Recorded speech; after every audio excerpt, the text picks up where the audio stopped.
Welcome to Backpacker Radio, presented by The Trek. I am your co-host, Zach Badger Davis. Sitting to my right is... Hi, I'm Juliana Chauncey, a.k.a. Chaunce. Got a couple of reminders before we get to today's interview. First is we have a live podcast coming up, 8 days from today? Today's April 15th, if you're listening to this, the release day. We are official on April 23rd at the Skylark Lounge. Tickets are $25. Doors open at 6, podcast at 6:30. We're going to do a lot of fun stuff. We're going to have a fan Q&A. We're going to have some door prizes, maybe. I don't know. We haven't figured that part out. But this is your opportunity to come see the Cinnamon Connection live and in the flesh. We have an amazing, super special guest. I'm not just saying that part to disguise it because we don't know who it is. We know who it is. We've confirmed this. But I want to leave this as the mystery box for you guys. I will say this person has got more backpacking miles under their belt than just about any person on earth. Yeah, that might be too than big both of us him. combined, that's for sure. And yeah. like maybe even doubled. Another nice thing about this, if you can make it work to come, in my mind, this is our first live show because we write off the one in Wisconsin as count. Never existing. But this is something that like is technically feasible for us to do more of in the area. And whether or not we think it's a good idea to pursue that. I don't know why words are hard for me today. Whether or not we pursue doing more of these, like, kind of will be impacted by how the first one goes. Yeah, so you guys get to chart out history here for us. Either you show and Backpacker Radio has a thriving career, or you don't and we'll die. Yeah. So no pressure. Our life is in your hands. But it would be great if you came out. It'd be great if this one was a hit and we had a lot of people there and, you know, we got some good feedback and started doing some more of these here and there. I think that'd be really fun. And between today, the recording of this episode, and the actual live podcast, we'll drum up more creative things. But we were just happy to finally lock down the details for that. Thank you to Rachel, who's sitting here in studio today. She was diligently working on this for months, literally months. Yeah. And one of the venues kind of sucked. Yeah, if you own, like, just like a general out there thing, if you own a venue and you coordinate events, maybe the person who is in charge of that email, make sure it's someone who's responsive and answers questions. Doesn't take 3 weeks to respond to just on the other end. It would be nice. Yeah, we even had to send Chauncey and Rachel into the venue to get the person. I felt good in person. I was like, she gets the vision, and then radio silence. Neither here nor there. Live podcast is happening. Thank you to the Skylark Lounge. This will be fun. Please show up. Last reminder is if you are taking on a thru hike this year, we are still accepting blogger applications. We actually have a former Trek blogger in the studio and also a Trek writer. So if you are an experienced backpacker and you want to have your featured content on the Trek, we'll also have that application in the show notes as well. Okay. No more beating around the bush. Let's get right to today's interview. Have had fun chatting with this guy at a couple of the hiker meetups, or was it just the one that I met you at? Just the one in December. Okay. He, like I mentioned, was a former Trek blogger, now Trek writer. He is Henry Moose Juice Lewis, who's hiked the AT, Teton Crest Trail, Colorado Trail, and most recently the PCT. Henry shares his hikes and gear expertise as a blogger for the Trek and has worked at mountain crossings, giving advice to thru-hikers along the AT. Moose Juice, thank you so much for joining us here on Backpacker Radio. Thanks for having me, guys. Pretty excited. Yay. First question, tell us about your champagne Shoey. Oh, well, that's a classic. I believe in a champagne Shoey at the end of any long trail. I think that the trail spice really adds to the flavor of the champagne, and at the end of a hike, you've done so much that really nothing can hurt you anymore. So I'm not worried about, like, you know, bacteria in the shoe, anything like that. And it always just gets a good reaction from the people around you. Always fun to spring it on some people who are finishing right around the same time. Be like, hey, guys, I got a bottle of champagne here I've been carrying for the last 100 miles. Can I interest you in a champagne Shoey when we finish? And do you require that they drink it out of their shoe in order to enjoy it? Preferred. Yeah. But not required. Yeah. How much would you estimate you're actually pouring into the shoe, and what percentage of that actually makes it into your mouth? Because I imagine the shoe absorbs some of it, right? The shoe does absorb some of it. I would say it's a very small pour into the shoe. Okay. Probably a 2 to 3 ounce pour. Yeah. And you want to get some, digested, but mostly it's an all over your face type of deal. Sure. Like more about the aesthetic than really trying to get a good time with champagne. How much like thinking about different ways you can filter water, how if you use, for example, a Sawyer filter, you're getting the little floaty bits in your water out before you drink it. Whereas if you use tabs, you're cleaning the water, but the floaties are still there. How many floaties are you getting on like a typical Shoey? It's a hefty dose.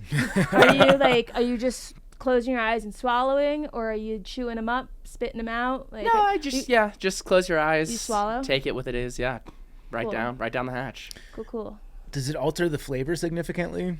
Does it just taste like crunchy champagne, or is there like a certain It tastes like glory, first of all, because you just finished. Walking however far. No, I would not say that I notice a taste difference, but it's also more of a celebratory thing. I'm not a sommelier You're in that moment. I'm not doing all of that. Right? More like a sommelier. Yeah, exactly. The other, I think, very obvious question that we need to address is you got to tell us the story behind moose juice. Yeah. Right. So my first hike was the AT, and I was southbounding. It was either day 2 or day 3 when the story happened, but I was starting the trail pretty out of shape, just kind of dejected with my decision not to train and get ready for it. I was probably 45 pounds heavier than I am today. And just, mains, rocks, roots, really staring at the ground, trying not to trip and die. And early in the 100-mile wilderness, just leaving Baxter State Park, I hear this huffing noise, and I look up. Probably about 40 to 50 feet ahead of me on trail, headed north, is a bull moose. And I'd never seen a moose before. I really thought they were elk-sized, large deer, and they're just not. They were more pickup truck sized, and I had never seen one before, didn't know what to do with it. So I started shouting at it, waving my trekking poles like it was a black bear, trying to scare it off. Isn't that not what you're supposed to do? Turns out. Yeah. Yeah, it turns out that is not what you're supposed to do. It pissed it off the moose, and it started coming towards me. Not like running, but quicker than I would have preferred. So I just ditched the trail, went off into the woods, and it turned and started following me just through like the low main brush. Eventually, probably 50 yards off trail, found a larger tree. My best idea was just to get the tree between me and the moose. That's good. That's what you should do, yeah. Keep something sturdy enough where the moose is not going to get to me. And we just kind of hung out on opposite sides of the tree, slowly circling it for what felt like a really long time, but was probably only about 5 minutes. That's a long time. Oh, it was a really long time. In moose time, that's 5 years. It was, yeah. In microwave minutes, that's like an eternity. That's a good way to measure it.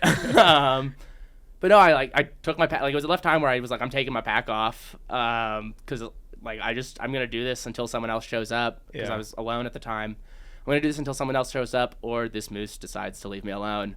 And I had previously worked as a summer camp counselor at like a YMCA. I was gonna ask if it had to do with the song. It does have to. So it do you know the song? I don't know the song. There was a great big moose. Drank a lot of juice. Yeah. Keep going. Go on. Well, so that's just the song, but I decided that since getting angry and aggressive with the moose didn't work, that I should be calm and soothing. Did you sing to him? So I did. I sang to the moose. It was not the first resort. There was a lot of talking to the moose, making just like peaceful, slow movements, and then eventually just like singing to the moose to appease him. He was a great big moose, and I can only assume that he would drink a lot of juice. Yeah. And he left. Like, wow. as I was singing mid-song, he just kind of looked at me and headed off into the woods. I grabbed my pack and took off. Summer camp, man. Life skills you learn there. You never know. But yeah, about 2 miles later, got to a shelter. It was probably like noon, and I was like, that's good. I don't need to do anything else today. Did you feel exhausted from the adrenaline of dealing with the moose, or is it just like, I need to recalibrate my thoughts? A combination. Like, it was just like, holy shit. What the heck just happened? Yeah. And then also just like, there's more moose out there, man, and I need to regroup. Yeah. We gotta strategize. I gotta regroup and figure something out here. A quick question before you go to yours. It's something interesting. You said that you were 40 plus pounds heavier when you started the AT. Were you just trying to pack on mass before your first thru hike because you knew it'd be extra energy, or were you just a heavier guy? No. So I did in 2021. The motivation for doing the AT was partially related to COVID, partially like just graduated and have no clue what's next. I had some plans lined up that just totally fell through, and I needed to figure out something to do with my life, and I was like, I'm going to go walk 2,000 miles in the woods. But COVID had been kind of a tough time for me, just, eating a lot, not doing much. Yeah, I gained the COVID 20. Yeah. I was never like a super fit guy before that, or now, but at the time it was just drinking a lot, eating a lot, Sure. sitting on the couch a lot, playing a lot of video games. Sure. Yeah, because obviously you meet a ton of people who lose a lot of weight while through hiking, but keeping the weight off is a totally different story. So you seem like a fit guy now. You say that you're not, but by the account, Zach's checking you out. Yeah, well, if he makes you uncomfortable right now, I'll talk to him. It comes and goes. Okay. Yeah, I've done, like you said, 3 or 4 hikes in the last 3 years, so it doesn't have much time to come all the way back. Okay, fair enough. But also, I don't want it to. I'm just living a more active lifestyle now. Yeah. I guess that was my question. Have you done anything with your lifestyle, whether it's exercise or nutrition, since through hiking, since either the first trail or your last trail, to help keep it off? Not in an intentional way, but I just have been living a more active lifestyle. The AT was supposed to be a one and done off to the office job career, and then it wasn't. Funny how that happens. Yeah. Funny how, just life priorities change, and I just was like, I really like being outside and doing things, and in order to do the things I like to do, it's a lot more fun if I'm not super big. Yeah. So it just stayed off in that way through day hikes, overnight hikes, all that stuff, and then more recently I've been trying to get into other outdoor avenues. I'm working as a ski bum right now, a lifty at Loveland. So just finding different ways to, I don't like exercising, but I like doing things outside. Mm-hmm. Like, I'm not the guy who likes to go to the gym and just lift, but if I get to go throw my skis on or my pack or something like that, like, that's a huge motivator to stay fit.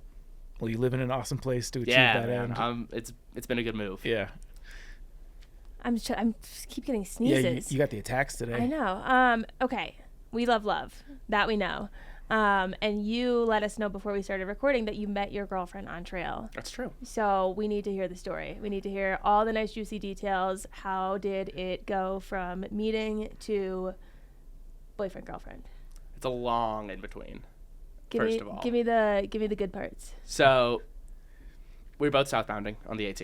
And met in Hanover, right at the New Hampshire-Vermont border. And we were going to a hostel right by, and there was a shuttle that was picking us up, but there was 3 different locations where you could get on the shuttle. And I was really determined to finish New Hampshire and get into Vermont before I got onto the shuttle. So I walked past the first 2 stops to get picked up and then driven back to the other ones to pick up the people who didn't walk as far. And on the AT, I was a huge fan of the shelter logs. Like, I was always writing jokes, making fun of my friends, all that kind of stuff. And like, people would meet me, and I'd say, I'm Moose Juice, and they'd be like, oh my god, like, I love reading your shelter logs.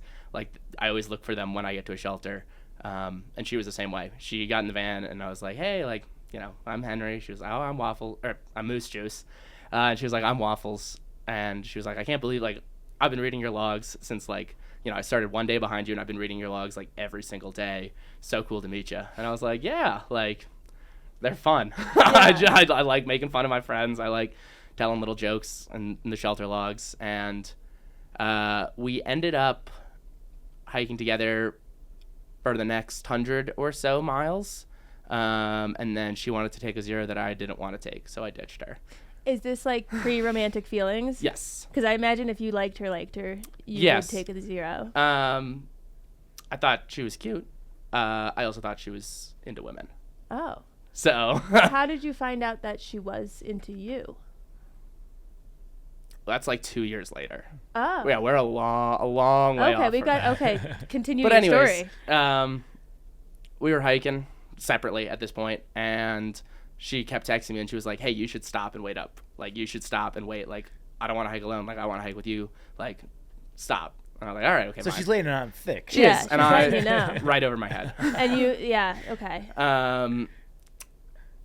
And so I did. I eventually, like, stopped, let her catch up, and then we hiked the last 1,200 miles together, probably. And like I said, I thought AT was one and done, so I was thinking, what's next? What's my career going to be?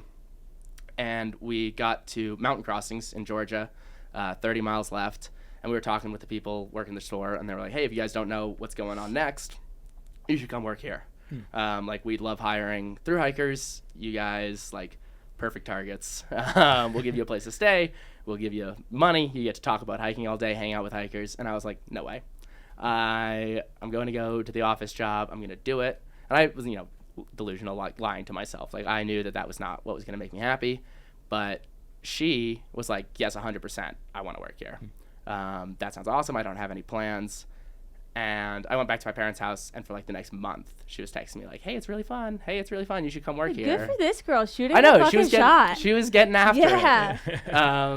But I was like, okay, yeah, like that'll be fun. I'll go down. I'll work in Georgia, and just hang out, talk hiking, work in mountain crossings. Super cool place with waffles. And so we then lived together for like a year or so as friends. And I think eventually she got tired of me not taking the hint and left, which was right at the time where I was like, dang, like I kind of like this girl. This is a very slow build-up. Yeah, well, no, it is. Why do you think you were so reluctant. Slow to pick up on what was being put down? I think that's just kind of who I am. Like, I'm not even saying, like, why didn't you like her sooner? Because that comes, I did, I did. But it sounds like you were just completely oblivious to all these, like, very obvious signs. I thought she was just really friendly. I honestly, I just thought, we're really good friends. And, like, yeah, 100%. There were times where I was like, she's hitting on me. Or, like, this is something more, I'm interested in this. But I just didn't really want to ruin that friendship. But eventually things, did progress. And started the PCT together, dating, and now live together here in Colorado. So who made the initial move finally? I did, but she made it extraordinarily obvious. Yeah. How so? Time. Just, had a couple too many drinks. Okay. Very, very flirty. Okay. You know how it goes. Okay, so it was in the flirty way and not in the, are you like, what is this, Because I feel like at that point I would kind of. No, there was not I'd be like, a are you not confrontation. picking this up? No. Yeah, no, there was none of those moments. Okay. Did she give you shit today about how long it took you to finally pursue? No. I think, we're both just happy it worked out. Yeah. Like, to be coworkers, roommates, friends, hiking partners, all that stuff for so long before romance developed, I think is just a kind of cool dynamic. Sure. It is nice because you get to know everything. Especially among trail relationships Yeah. where things tend to go rather quickly. Yeah. Right. So I think it was cool. Like, we both got there in our own time and super happy now. Yeah. Wow. It's funny because during the girl stuff episode, all the ladies seem to agree that it's like the best move that guys can do is not be too aggressive. It seems like Moose Juice nailed that. Well, we did also say, like, pick up on signs. Sure. Like I was being selective with. Yeah. We did also say, like, because you had asked on girl stuff, well, how do you know if they're into you? And I was saying stuff like, well, like, think about your pace. If you're at different paces and someone's altering their pace to try to hike with you when they otherwise wouldn't. And if someone's texting you saying, stop hiking so or I if can catch up someone's trying to get you to take a zero with, there's a lot of signs. So I will say, like, on trail, and, like, when I was like, she's super cool. I think I was just very aware of the, like, don't be the creepy dude in the woods. I wanted everyone to feel comfortable, and I was having a great time hiking with her and didn't want to risk pushing things too far and ruin that. And then also, just the dynamic of a guy in the woods, a girl in the woods, alone together. Just, Sure. Want to be super respectful of all boundaries. Yeah. So do you think if you would have met overly her cautious at like a party or something like that, you might have handled it differently? Yeah, I mean, maybe. I don't know if things would have ended out the same way if we had met that way. Sure. I think it was like just so many shared interests and like the slow burn. Well, I will say, like, the kudos to the following that approach of, like, letting her take the reins and letting it be a slow burn type of thing is now you got the girl, right? Yeah, like, it worked out. It actually Absolutely. works. So when we say, hey, you don't need to come on to someone as strong as you would in the real world because there's nowhere for them to run off to if they don't actually like you. Mm-hmm. Like we said about if you're at a bar, you can go up to someone, but if you're on a trail, play it a little cooler. It does work out. It totally does. Hell yeah. So we've obviously talked about the AT ad nauseum here on this podcast, but I do want to learn about your entry into the outdoors, backpacking, all that stuff. Sure. So where did it come onto your radar? Through hiking specifically. So through hiking specifically, when I was going to college, there was a freshman orientation optional, like 2 weeks beforehand thing where you could sign up to do a various trip with a group of seniors and then a group of incoming freshmen. And I signed up to do a backpacking trip in Shenandoah. And one of our trip leaders was like, so a good chunk of the trip was on the AT. And one of our trip leaders was talking about how she wanted to thru hike it when she graduated. And I was like, what is that? What do you mean? And she was like, oh, it goes all the way from, like, this trail goes all the way from Maine to Georgia. And I was like, oh, I'm not interested. Like, that's super intense. But, like, the more I thought about it over, like, the years through college, and then I've always been really happy outside. Really like car camping, and, you know, my happy spot is always in the woods. Like, if I need time to think, I'll just go out there and have some time to myself. But I had never really considered, like, the whole spend 5 months out there kind of thing and walk 2,000 miles. And then, like I said, like, COVID happened and the world fell apart, and the job I thought I was going to have wasn't going to work out. And I was like, okay, I'm about to graduate college. I kind of feel like I've been coasting. And not in, like, an imposter syndrome way, but, like, I've never had to try super, super hard to accomplish any of the things I want to accomplish. And I'd like that to change, just to prove to myself that I can, and, you know, to do something unique and different that not all of my friends are going to, you know, go work as consultants or whatever. Yeah. And I don't really want to spend more time inside. Like, COVID's happening. I've been inside for so long, and I just want to do something totally different. And I was a delivery driver for Chick-fil-A at the time. Nice. And I heard a radio ad for Devil's Backbone Brewing where they were looking to hire a chief hiking officer. Oh, yeah. Yeah, who was going to, like, get sponsored to hike the AT or something like that. It was great publicity. Great publicity. And I heard, like, the radio ad, and I was like, like, that sounds pretty cool. So I applied to that, did not get it. Yeah. I'm sure there was 50,000 people more qualified. Right. You know what's wild about stuff like that, though, is you hear it and you think there's probably 50,000 people applying to it. Whatever happens to the person that gets it? Like, who I can tell you for that year. Know? I can tell you for that year they canceled it because COVID was still happening. Okay. So they got all the publicity and they got all the publicity and didn't do any of the hype. They started COVID. Yeah. Devils built right into their name. But no, because it was. So I heard back from them, and I had told them that I wanted to do a southbound because that's what worked with graduation, and they were like, "We're really interested in someone hiking north." Yeah. Publicity, that makes sense. But yeah, it was just like that put the bug in my ear, and I was like, all right, well, even if I don't get this crazy cool chief hiking officer job, like, that'd be something I would, like, really push myself to do, and I think I'd really enjoy it. Sure. Where'd you go to school? William and Mary in Virginia. Okay. Why did you choose southbound over northbound? One, because graduation. I was going to start in June, so that made a whole lot of sense. And then two, all my, like, you know, internet research, it said the hardest stuff is up front. And I was like, well, if I get the hardest stuff out of the way, I'll have, like, nothing ahead of me that's, like, really intimidating. Just because a lot of the times I get in my own head about things that I can totally do, and I just tell myself, you can't do that. Yeah. But if I was like, well, if I start, you know, go right into the 100 miles of wilderness and, you know, have your longest resupply up front, and then the whites are right there right after that, and you do all the hard stuff first, then it's going to be smooth sailing from there. And I think it would just give me a little bit of confidence to know that I was justified in trying to do what I was doing if, like, my first 300 miles were that hard. Yeah. I've never heard that approach before. That's really interesting. I've heard a lot of different reasons why people take on a southbound hike. I've heard it from the FKT context, wanting to get the hard stuff out of the way, just because, like, then you're moving faster. But from, like, a normal through hiking perspective, I've never heard of, like, giving yourself the gut check right out the gate, just to, like, prove to yourself that you can do the rest of the thing. And that's really interesting and novel. Did it work out that way? Like, because you got through? So I think I knew 2 days after the moose incident that I was going to make it the whole way. I think, like, by that time I was like, I'm having so much fun. I love this. I could do this every day for forever. Yeah. And, like, unless I get hurt, run out of money, you know, whatever reason, that, like, what's going to stop me? And that was, like, even before I got to the whites or anything like that, you know, people fearmonger all the time about, oh, it's so hard, they're so steep. But really, it's still just walking. Yeah.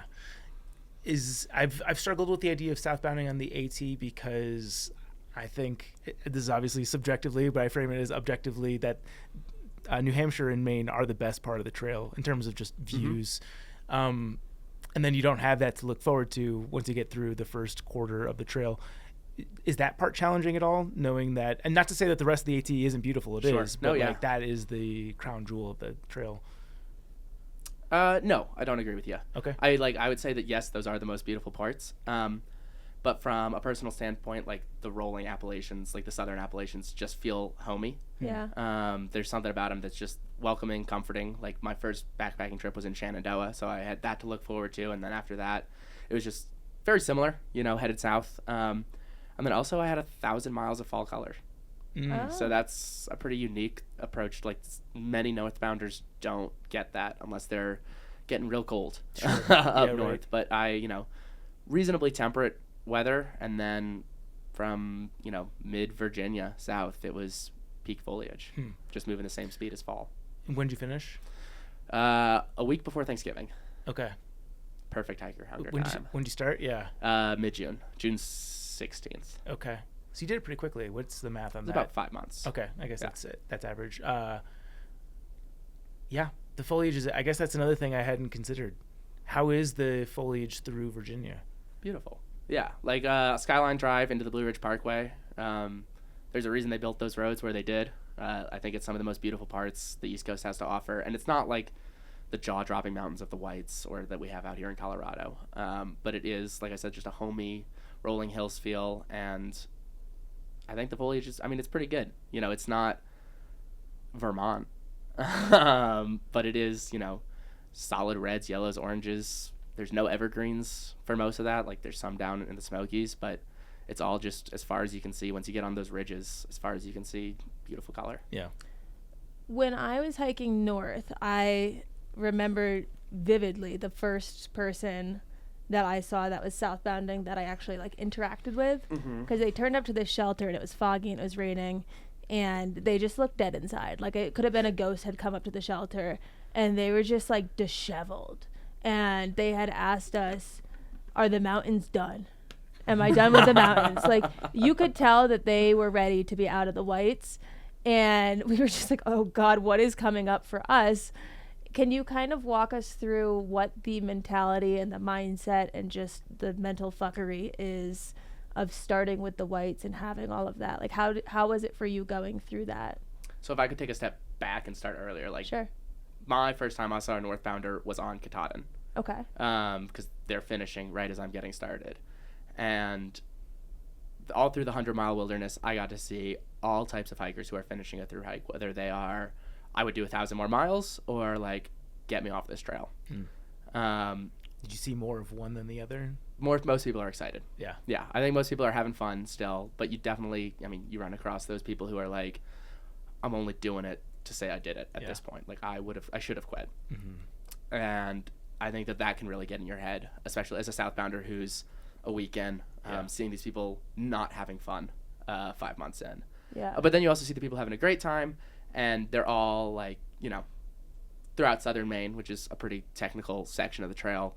They're all like, "Oh, you haven't seen nothing yet." Just you wait until you get into the Whites. I think people going the opposite direction of you on a hike, it doesn't matter what hike, but people going the opposite direction of you on a hike are some of the worst people. Oh yeah. And that applies in reverse. Like I'm the worst people to them. So asterisk to that.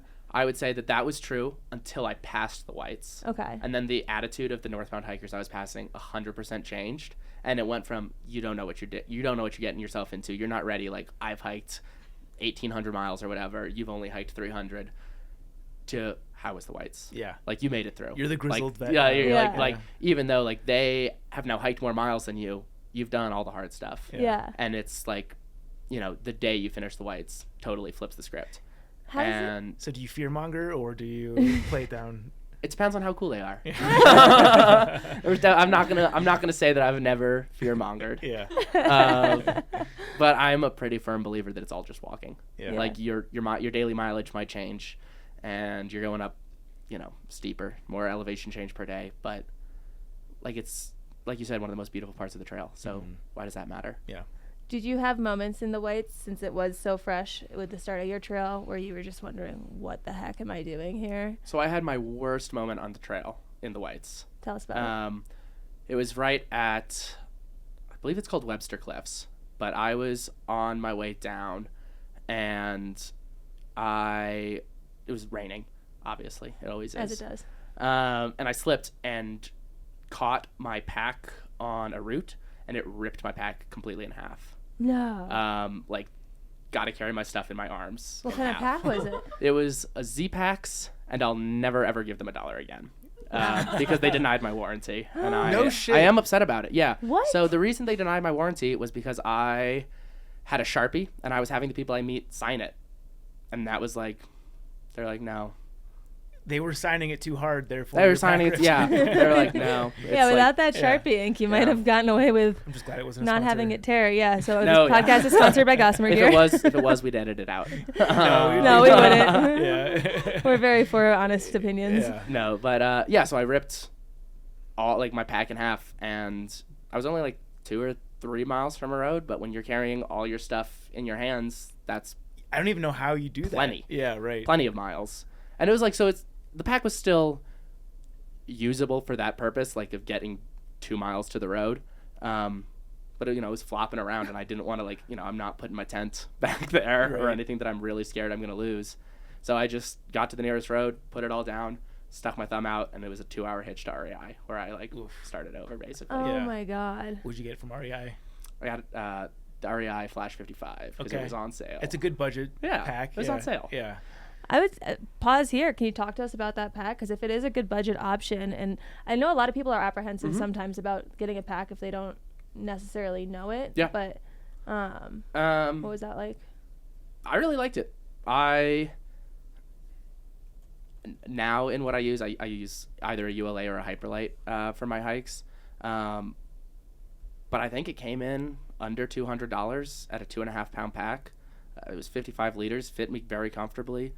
Had the same, I don't know what the technical term for it, but the off the back thing that a lot of the Ospreys have, where there's a little bit of air. The suspension. The suspension system, yeah. There's a little bit of air between you and your back, and it functioned super well. By the end of the hike, it was torn up and destroyed. I don't think it has the lasting power that a lot of higher end packs do. Yeah.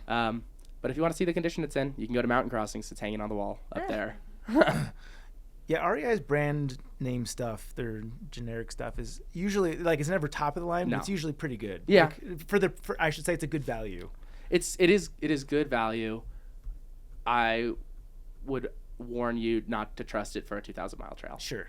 Mm-hmm. Yeah. That's fair. It's never going to be the most durable or the lightest, Yeah. but it is great value. Yeah. While we're on the subject of packs, so you said you go between Hyperlite Mountain Gear and a ULA. Which models do you use of each? I used the Southwest for the Hyperlite Mountain Gear on the Colorado Trail and the 40 liter, and absolutely loved it. That's the net back, right? It's the no net. It's all the black. Got it. Okay. Yeah.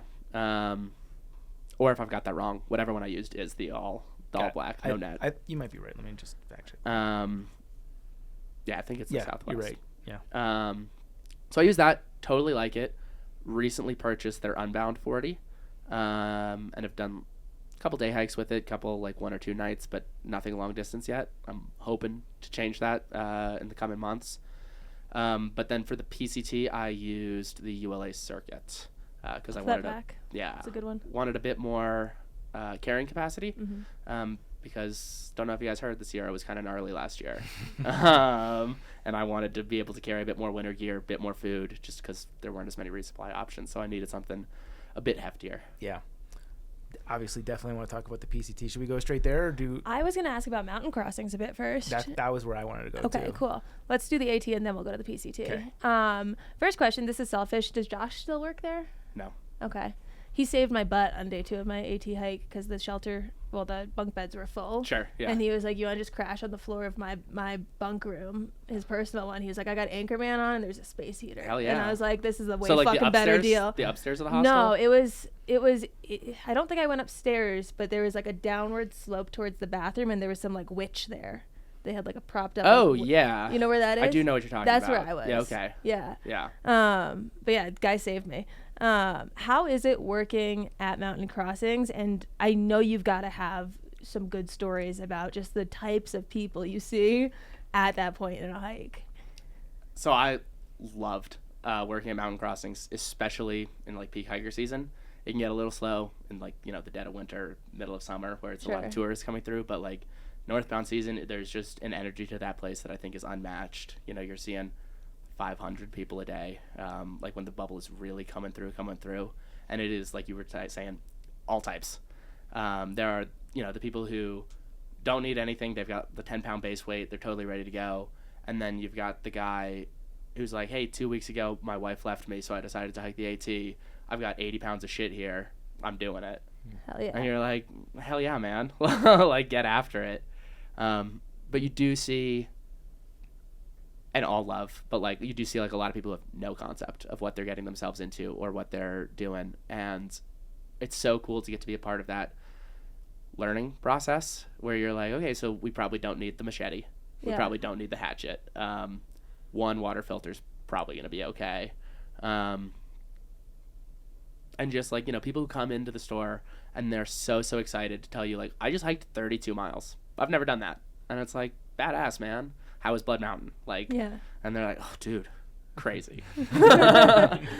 And it's just so exciting to see, because I see myself, 100% see myself in all of those hikers who walk through the door. And it can get exhausting, 100%, and frustrating at times. But like, just reminding myself, like, we all had our first 30 miles and we all took a week to do it.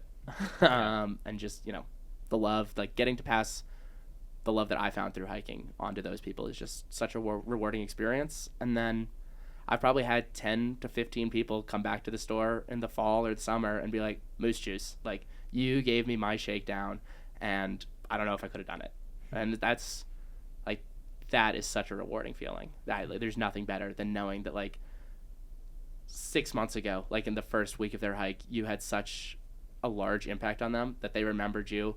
And, you know, if they live 3 or 4 hours away, we're like, I'm going to drive to Mountain Crossings to try and find that guy. Aww. To like tell him like, thank you. Like, I did it.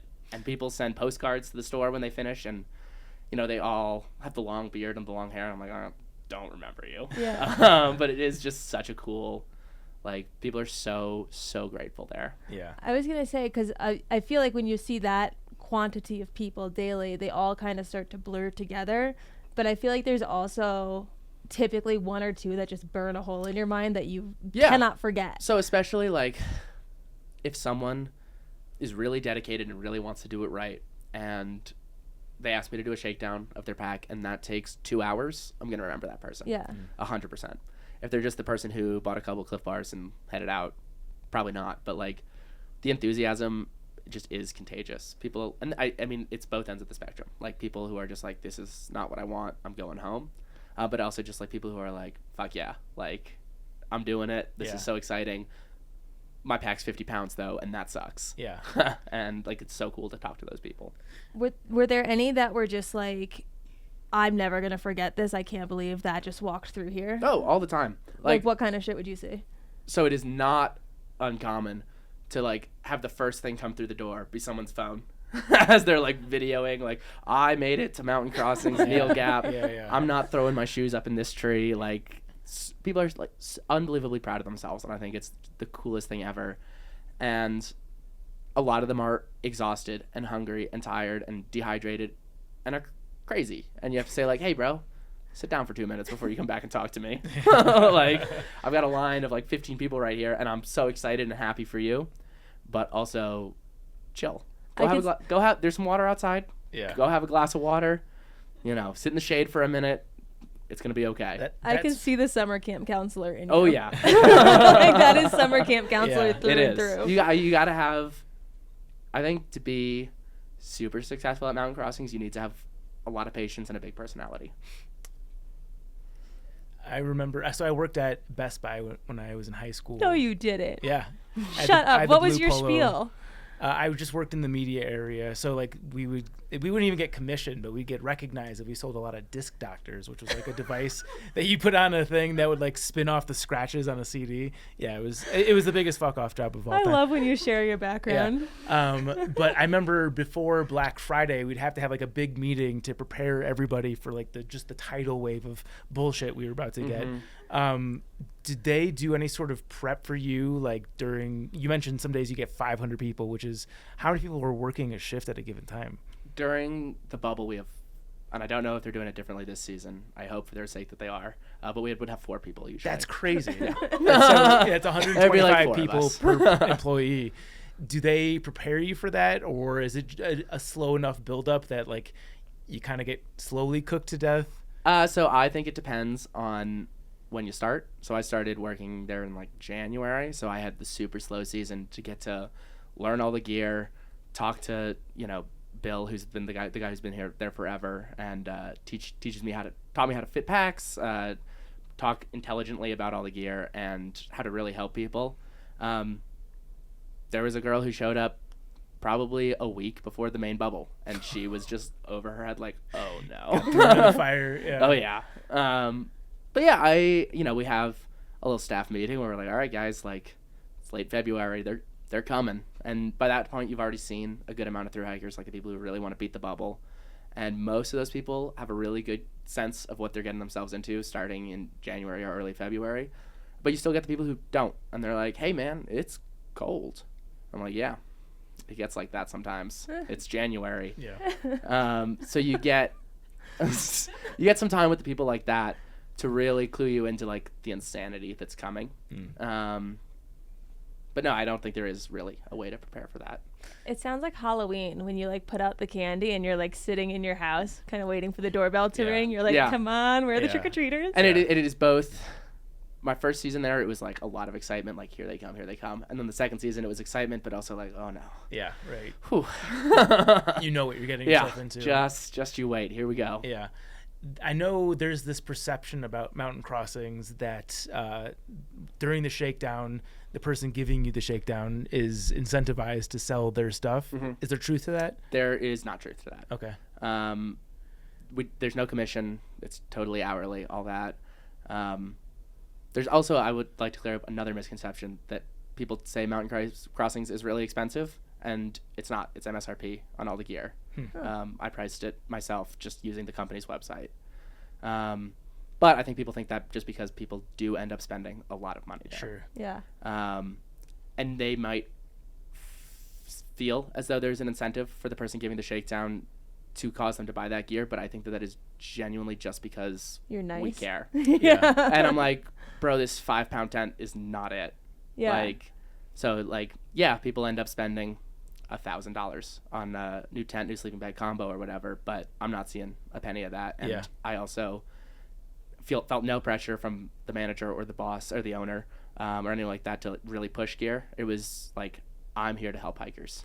That's really good to hear because you could create a very successful business using a commission structure, knowing that you guys don't get... Absolutely. Yeah. Like, I could have made a ton of money if I was getting 10% if I sold a sleeping bag or whatever. Yeah. But no, it's genuinely like, hey, man, like, a lot of the time after a shakedown, I don't sell anything. Like, it's get rid of your books, get rid of your hatchet, get rid of, all this extra stuff. And then we can talk about, like, your sleeping bag is really heavy, or your tent is really heavy, or this pack actually doesn't fit you. And that's not coming from a money standpoint. I think everyone who works there, it's because we care. Seeing people that do get there and do end up buying a new tent, do end up buying a new sleeping bag, all this stuff, I mean, it is painful, and I've done this on hikes too, where I've had to buy, like on the PCT, I had to buy new shoes the second I got to Mount Laguna, because I just picked wrong, and I almost bought 6 pairs of the shoes I started with because I was like, I love them off trail. I don't know what backpacking is. I'm sure I'll love them there too. Not the case, but from your experience at mountain crossings and doing this over and over with people, are there things that you've picked up on that people could do better when prepping to make less instances where they have to rebuy gear? I'd say the number one thing there, other than like do your research, is make sure that the pack you're buying actually fits you. Go to an actual physical store. Don't just buy it online, whether it's REI or, you know, some smaller company, and have someone fit you for a pack. Because, like, once I learned how to fit packs and was able to help people with that, it's so easy on trail, and I have to stop myself when I'm out in the woods on trail from going like, you're wearing your pack wrong. Well, how do you fit people for a pack? That, like, what kind of skills can you transfer to the listener via what you know? So measure your torso would be the number one thing, from your C7 vertebrae to your iliac crest. And then it's really hard to do it yourself. It is. I couldn't measure my own. But have someone, you know, take a tape measure to you and do that. Or, like I said, like, anywhere that sells backpacks, there'll be someone there who will fit it for you for free. And just don't assume just because you're a 6 foot tall dude that you're a large pack, because you might not be. It's completely unrelated. Like, I've had women who are 5'5" be large size torsos, and, you know, 6'4" dudes be a medium. Like, it's just body proportions. And I think that that's an expensive, painful one to buy a second time, but super important to have one that actually fits, because it's going to make or break how things are carrying and how much you hurt at the end of the day. And you don't necessarily need to get a pack from REI if you're going to. You could just, like, write down your measurements when they do absolutely. it. And yeah. Okay. Do you think it's satisfactory? Because I know a lot of the cottage industry websites will list the dimensions for their various sizes. Is it satisfactory enough just to measure yourself and compare it to the sizing on the website, or do you think you should actually be fitted for a pack? I think if you're confident, so I would never do it to myself, but if, like, I would have my girlfriend do it, and I think that would be satisfactory for sure. Yeah. It's nice when you're going to get fitted, because they've got, you know, those Osprey branded ones that, like, you buckle, and then, you know, it's kind of like wearing a fake pack, and then, oh, let's put some weight in this pack to actually see how it feels, make sure that this is sitting on you correctly. So if you can, I would go in person and do it, but you don't have to. You mentioned previously, to thrive at mountain crossings, you have to have a big personality. And I know now a handful of people who have worked at mountain crossings, and they all have big personalities. Is that a trait that they recruit for? And a special shout out to, obviously, Pretzel, previous guest of the show. Another side question. Are there certain people who are, like, Hall of Fame mountain crossings workers? I imagine Pretzel would be on that list. Pretzel and Pirate, okay, for sure. Get talked about a lot, and I've met them both briefly. Okay. I would say the current Hall of Famer is Bill. He's a local guy who's just been there for a long time, and he really can fit a pack better than anyone. I think it's rare to have people work years and years and years there. Now, Pretzel and Pirate both did. But like I said, we were having 4 people working our busiest days when I was there. And there was a pretty high turnover rate when I worked. And I think that's the nature of... Like burnout? No, not burnout. Hikes. Oh, like, it's all... Like, if you're going to hire thru-hikers, you got to be ready for them to go take a thru-hike. Yeah. I know that at the trek as well. Yeah. Chance. Asshole. Sorry. Yeah, I think it's just... And George, the owner, is super understanding of that. She's, you know, a hiker herself, and she was like... When I went to go do the Colorado Trail, I was like, hey, George, I'm going to go take some time off. And she was like, yeah, like... No questions asked, go do it. And I was like, hey, George, I'm going to go hike the PCT. And she's like, all right, go for it. Like, you've got a place here if you want to come back. But there is just a high turnover rate because of the people we're hiring. They should Before get, like, we move on, I just have to give a shout out to Carly Gentry. She's the first writer for then Appalachian Trials, who's also a shakedown artist at Mountain Crossing. So Ooh, an artist. That's what we call him. That's what I call him. That, like, people call them that, or just you? Just me now. Okay. Yeah. It could catch on. Yeah, it's got potential. They should get a bell where it's like, if you're about to give your notice to hike a trail, you ring the bell. That way they know what's coming from the conversation. Like, they hear the bell go off, they're like, fuck, right, someone's about to go hiking.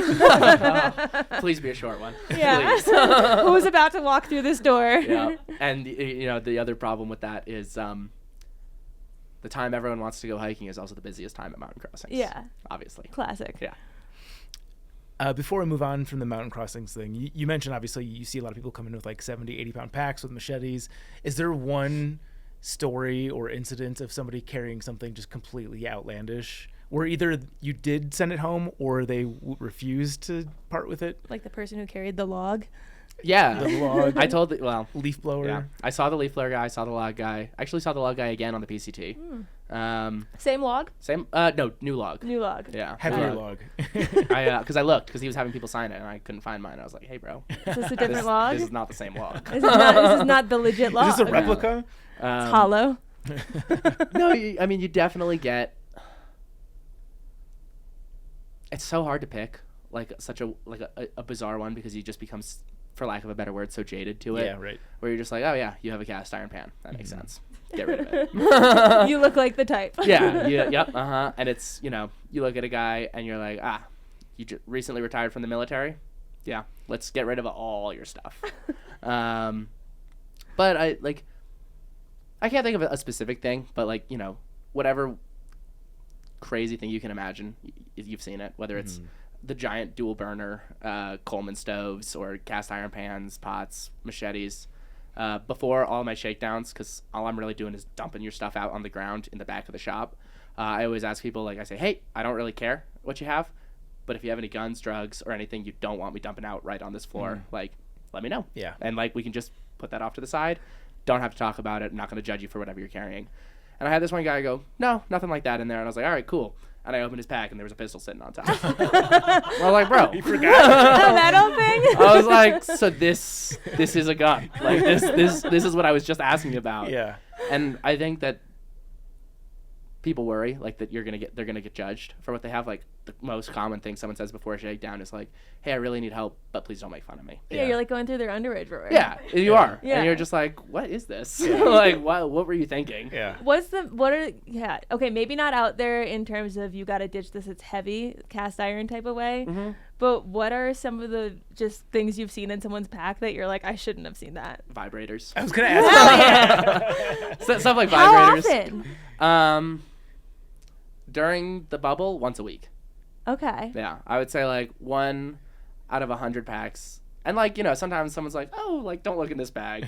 And you're like, yeah, okay. Why is this bag shaking? Right. Do they ever find their way into a hiker box?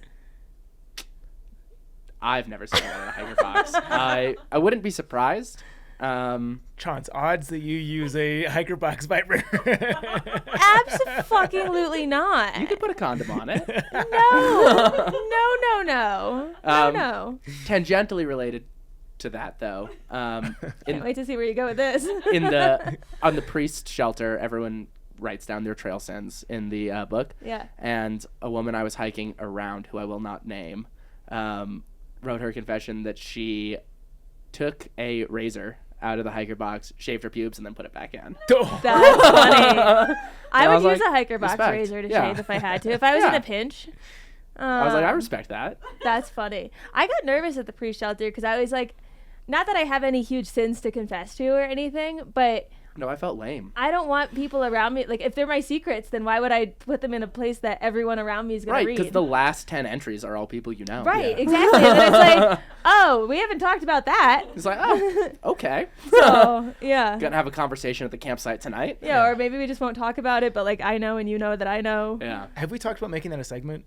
The priest? That people submit their anonymous confessions? We talked about it in text at one point. We should bring that. We're announcing it here. Yeah, so this is the good time to do that. Yeah, podcast at thetrek.co. If you've got a trail-related confession, I guess it can be anything. Yeah. Any sort of confession that you want read on the podcast. And definitely specify if you want to remain anonymous, because maybe we'll include your name. Specify if you want to remain anonymous. And, if it's something that was, an embarrassing accident that violated LNT, cool. We get it. Accidents happen. If you're just douchily bragging about being LNT, that's probably not gonna fit the vibe we're looking for. But yeah, mishaps, confessions, secrets, tell us them all. Podcast at thetrek.co or backpackerradio.com is the mailbag as well. Sweet. I think I feel satisfied on the mountain crossing stuff. How long were you there? On and off about 2 years, 2.5 years. Yeah. Did Waffles enjoy it as much as you did? No. I think she had a great time. After the PCT, I went back to work there, and she didn't. And she had also left earlier. I think she just suffered burnout a little bit quicker than I did, and is less of a gear nerd. I could sit there and be like, oh, well, this tent is 2 ounces lighter, but it's not fully freestanding, and she doesn't care as much about that stuff. Have we gotten you looped in on the gear review stuff with the truck? Yeah, you're mailing me a titanium kettle from MSR. Okay. We'll get you some more stuff if you're into it. Yeah, for sure. Sweet. Before we get to the PCT, I want to talk about the Teton Crest Trail. Beautiful. I don't know if we have talked about this. I don't think we have. Tell us about it. So it was kind of a last-minute choice to do that because I was going to do the Colorado Trail, and then I had a friend who I met on the AT who was living up in Jackson, and she was like, hey, if you're coming out west, you should make a stop by Jackson and hang out for a couple days, and we can go do the Teton Crest Trail. It's I've been wanting to do it since I moved here. It's super cool. And I was like, yeah, let's do it. My grandmother loves the Tetons. It was just one of those things where she used to go every single year, and I was just excited to see a place that she loved so much and also get to go hike. Yeah. It is probably mile for mile the most beautiful trail that I've hiked. It's got all the breathtaking views of the PCT condensed into I think it's about 50 miles. That said, it was an extraordinarily large hassle because I didn't have permits in advance because it was such a short notice thing that I had to go to the park office the morning before and try and get permits. And I just decided I was hiking this trail a week before. Is that Grand Teton National Grand Park? Teton National Park, Okay. yes, absolutely. And my friend was at work, so she was like, oh, you go get the permits. Here, take my car, go to the park, get the permits, and then hang out for the day. And I was like, all right, yeah, sweet. And I got to the permit office at it opened at 7 a.m. and I was there at 6:30 and there was already a line. Really? And I was like, oh no. Is this a popular hike? Because it's strange that we haven't talked about it yet, but there's a line around the door. I agree. I would say it is a popular hike, but it is also the permit office to do any backcountry stuff in the national park. Okay. So a lot of people were climbing the Grand. Got it. And that was what a large topic of discussion in mind. Hey, what are you trying to get permits for? Sizing each other up. Yeah. What am I gonna have to fight you? What are you trying to do? Because most of the permits are already reserved online, and they just save a certain amount for walk-ups the next day. Yeah. And I got to my turn, and the park ranger was like, "What do you want permits for?" And I was like, "I'm doing the Teton Crest Trail. I need 2 permits. Me and my friend are doing it together." And they're like, "Okay, name all the campsites that you're staying at." And I had done no looking into it, and I was like, oh, let me look at a map real quick. I was like, what campsites do you recommend? Which are your favorites? Which ones? And he was not having it. He was justifiably annoyed at me that I was completely unprepared and taking up time in line. And simultaneously at other park ranger offices, these permits are disappearing. I was at one of 3 offices that could give out permits. And he was like, kind of being a dick about it. Oh, there goes another one. There goes another one. I was like, okay. And then I just picked 3 random ones on the list that was right there. And he was like, do you think you can do that mileage in a day? And I was like, yeah. He knew you didn't know anything about it too. I was like, bro, you don't know me. I got it. Yeah. And it ended up being 7 miles, 32 miles, 8 miles. Well, at least you were well rested for the 32 miles. Something right around that. Yeah. And I was like, okay, yeah. Not a problem, bro. But it was, a beautiful park, beautiful trail. I'll admit I cheated a little bit because my friend was working at Jackson Hole at the resort, where I believe is one of the places you can start from. But she was the large tram operator, and apparently for whatever reason there has to be somebody overnight in the tram shed up top, which is a rather large building, but there has to be someone to turn it on in the morning, and they take turns. Once every 2 weeks it's your turn to spend the night up there.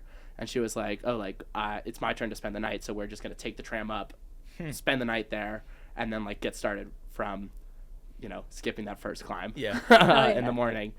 And we had a party up there, and it was super fun, and I had never drank at elevation before, and I was like, oh, that's different. That is different. That's different. Good thing we're only doing 7 miles today. Yeah. Well, less now that you cut out the climb. Exactly.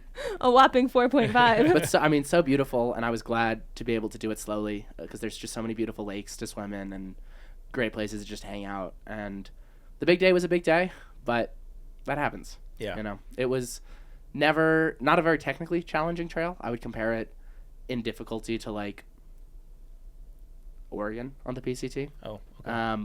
just at higher elevation, but like it's just so slow, like all the climbs going up, and I was adjusting to altitude for the first time, and that was a challenge, but it's just such a great experience. I'd highly recommend it. What's it like exposure wise? You are probably above tree line 50% of the time.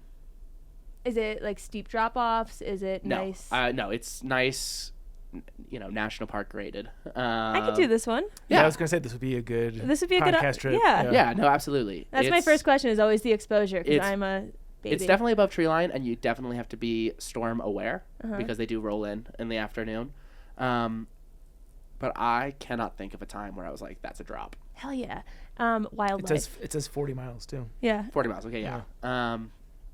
Wildlife. I saw a bear. I saw a moose. I saw a bighorn sheep. The big three. A grizzly bear? I did not see a grizzly, but they do have them. Okay. You carrying bear spray? I was. Yeah. Yeah.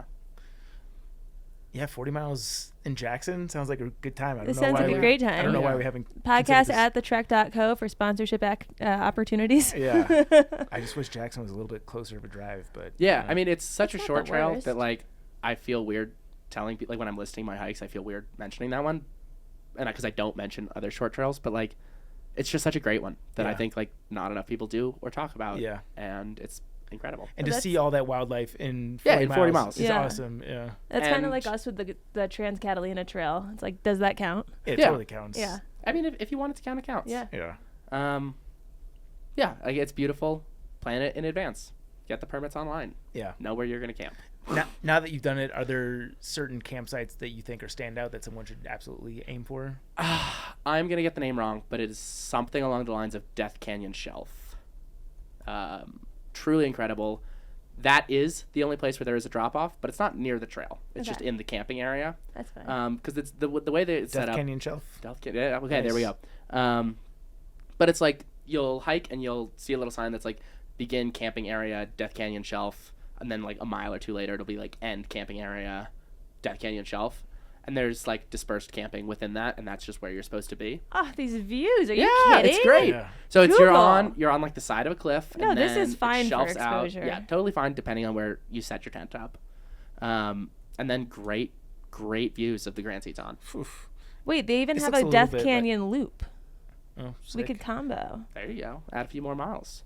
This reminds me a little bit of Goat Rocks. Yes, I would say it's Goat Rocks without the drops. Yeah, that's sick.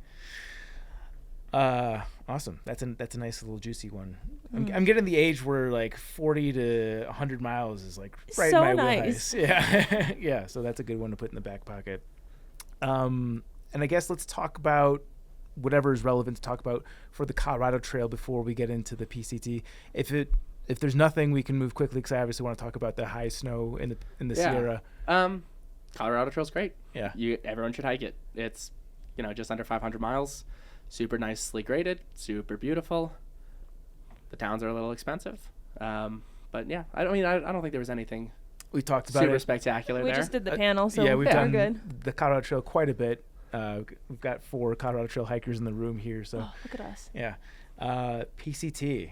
Yeah, so at what point did you wanted to do the PCT? Because you said originally that you were sure that the AT was just going to be one and done, and then PCT happened a couple years later. So at Mountain Crossings, one of the guys I worked with, Creep, was a triple crowner, and he was singing its praises all the time. We'd have a couple beers and be like, "Bro, you gotta go do the PCT." And I was like, "I'm gonna do the Colorado Trail. Like, I don't have the money or the time to do the PCT right now, but like, I'm gonna do the Colorado Trail." I was like, "All right, okay, like that's cool, but do the PCT." And it just like in my ear all the time, PCT, PCT, PCT, and I was like, "All right, yeah, like if I think by the time I started working at Mountain Crossings, I had kind of accepted it's going to be a hiker trash life for the foreseeable future. Yeah. Otherwise, I would have gone and gotten the office job that pays a bit more. But yeah, it was just, getting to go to Mountain Crossings and talk to more experienced hikers than myself. They just really were talking about how great it is. And I was like, the big thing holding me back was the desert. And I was like, I don't think I'm going to like the desert. Like, I don't like being too hot.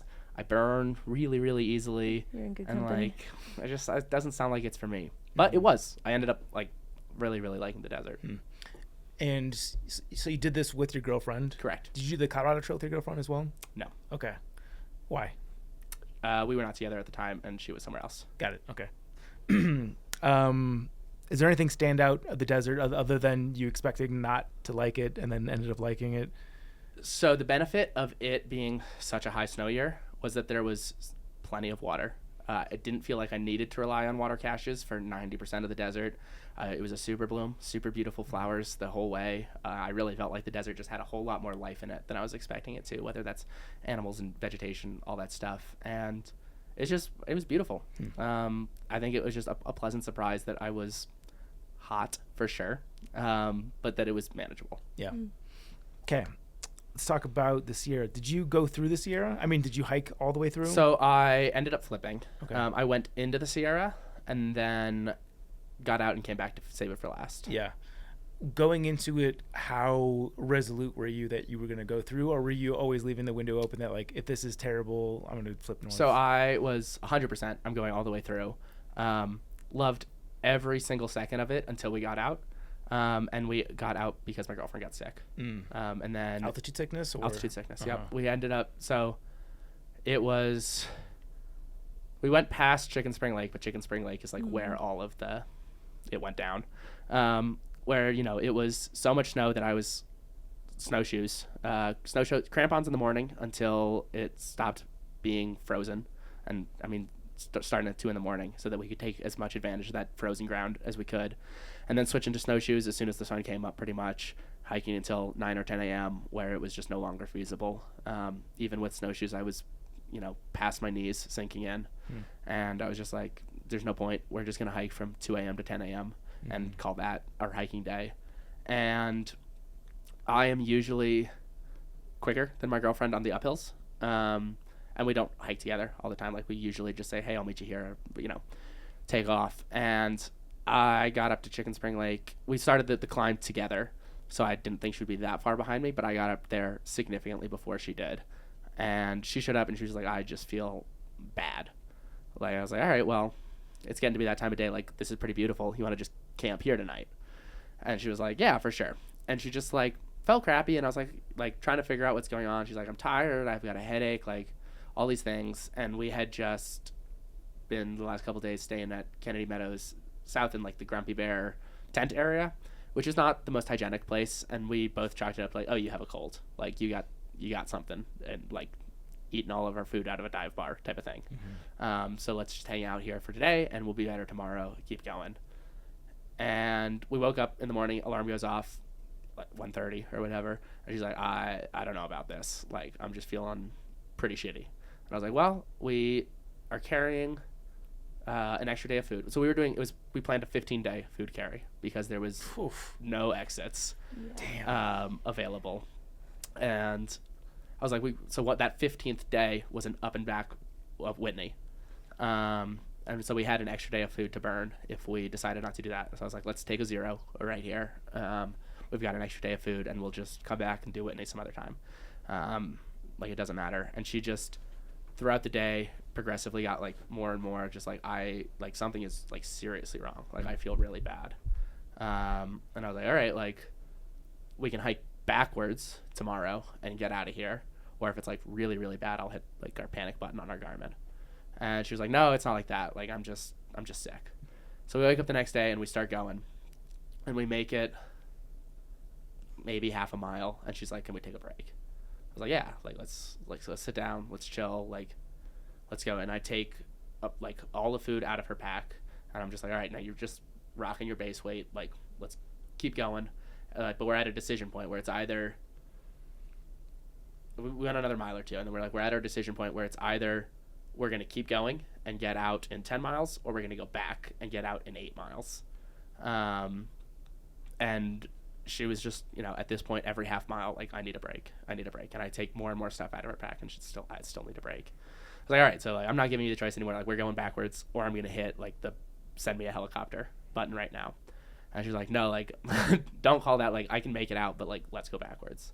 So we spent all day going backwards, and we decide not to follow the trail backwards because it's so snowy anyways that you can't see the trail, and end up glissading down the side onto a side trail that was maybe 1,000 feet below us that I could see on our maps. that would take us to like a car camping ground. And I was like, perfect. Like, we'll get to that car camping ground. Someone there will give us a ride into town.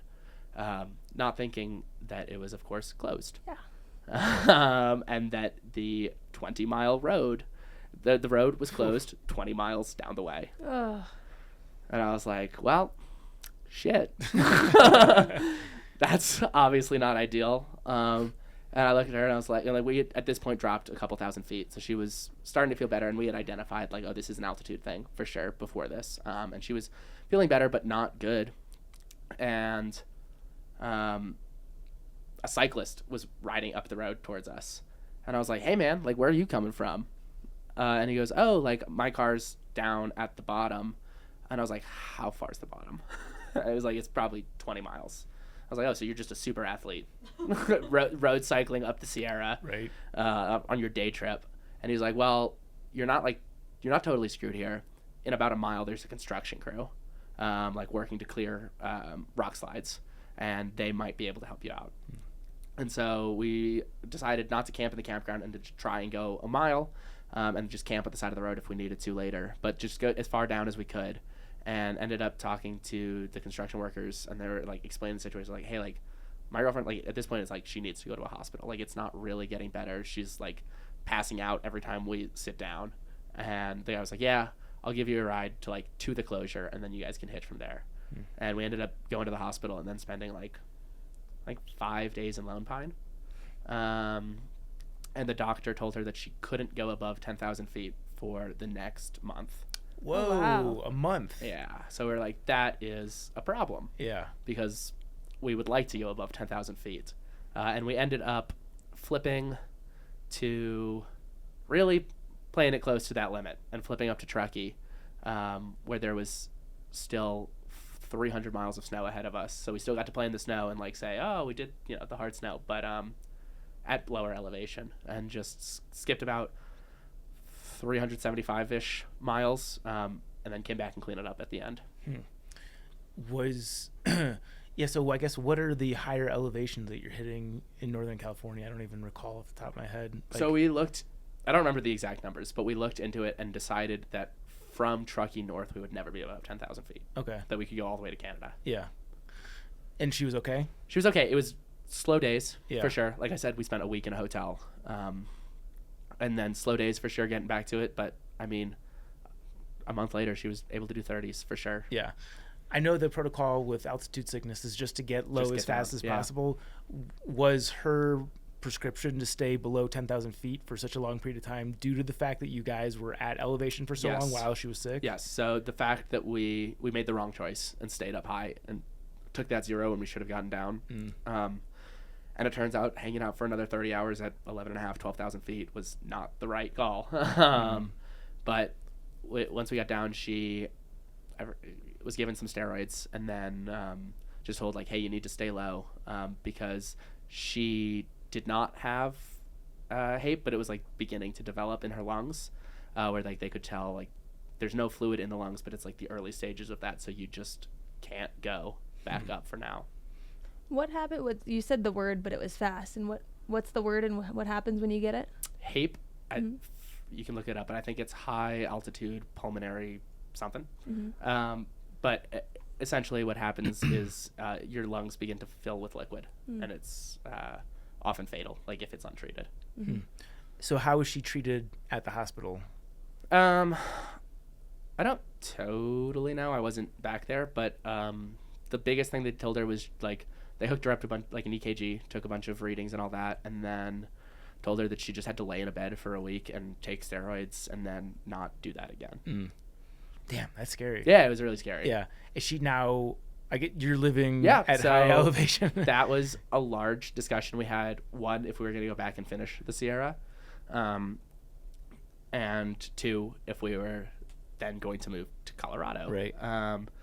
And we decided that this time going into Sierra, we were going to do everything super slow, like, acclimate really slowly and take everything easily and just do much shorter food carries, because by the time we came back, it was more feasible to not do 15-day food carries. Like, there was still snow, but it had melted out and the roads were accessible again. So we were able to resupply more frequently and just keep it as low stress, low weight as possible, and just go super slow through the Sierra. And she, through a combination of that, like doing it right, we carried those, like, I think they don't really work, but those boost oxygen cans. Did you have to use them at all? She did. Yeah, she did, and she claimed that it felt a lot better. And I tried one out, even though I wasn't feeling anything and thought it was placebo. But if it works, it works. I was going to say placebo works. Yeah. But yeah, she was able to do that. We were able to finish, connect our footsteps. So she was super pumped about that. And then we decided that she's really into, like, hiking the same way I am, and she didn't want to just accept that she could never do something at altitude again. So she was like, I'm going to go live somewhere at altitude and just do everything super slowly and build my body up. And so far it seems to be working. Yeah. Have you guys done like 14ers and stuff? Yeah, we've done some 14ers. I mean, I work at 13,000 feet. Right. And no issues. That's awesome. Yeah. Yeah. And I think that's good for listeners to know that even if you've had a bad experience at altitude, it doesn't necessarily, it's not like a death sentence for you. No, it's not at all. You just got to be smart about it. Yeah. So having experienced the Sierra both in insane snow conditions and then finishing after, I'd say, is it everything's melted out or almost everything is melted out? Almost everything's melted out. Yeah. There was still, I would say, significant snow on the passes. Mm-hmm. But like, I wasn't camping on snow. Yeah. Knowing what you know now, having experienced it both ways, would you rather do the PCT or I should say the Sierra in the context of a PCT hike in high snow or low snow conditions?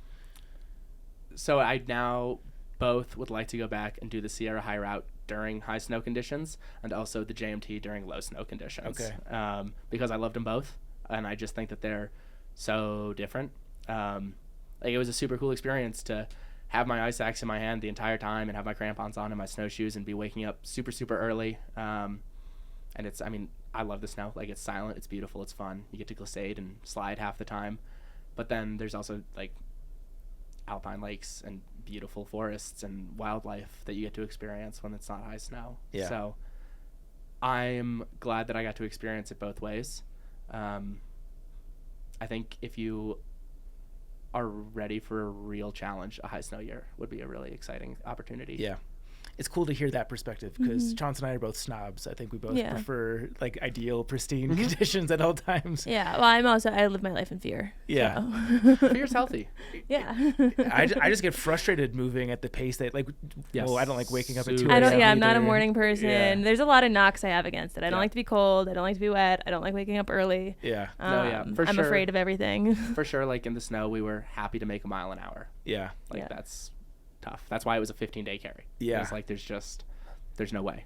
Like physically, obviously, incredibly exhausting, but I think that's also incredibly mentally exhausting, right? Yeah. Like especially through the desert, you're moving at a much faster clip. Yeah, like we did this 700 miles of desert in 30 days, and then went from doing that to like we're gonna try and do 5 to 8 miles. Yeah, it's like going into quicksand. Yep. The rest of the PCT. So you flip, obviously. Any other highlights, notes that you want to touch on? You briefly mentioned earlier that the Teton Crest Trail looks like goat rocks, and I do think that's one of the most incredible places. For me, it's better than the Sierra. I think it's beautiful. It was a new experience to me to hike through burn zones. I felt super fortunate to miss fire closures myself, but we were super close to them in Washington. Like, I smell the smoke, I hope that's behind me, type stuff. And we were able to do a connected footpath, but I totally feel for all the people who didn't. And then hiking through like those huge burn zones that are just scars on the earth it was a totally unique experience. Feels like you're on Mars, just everything around me is completely dead and silent, but not in the fun way that snow is. It's like depressing and kind of wears on you. Yeah.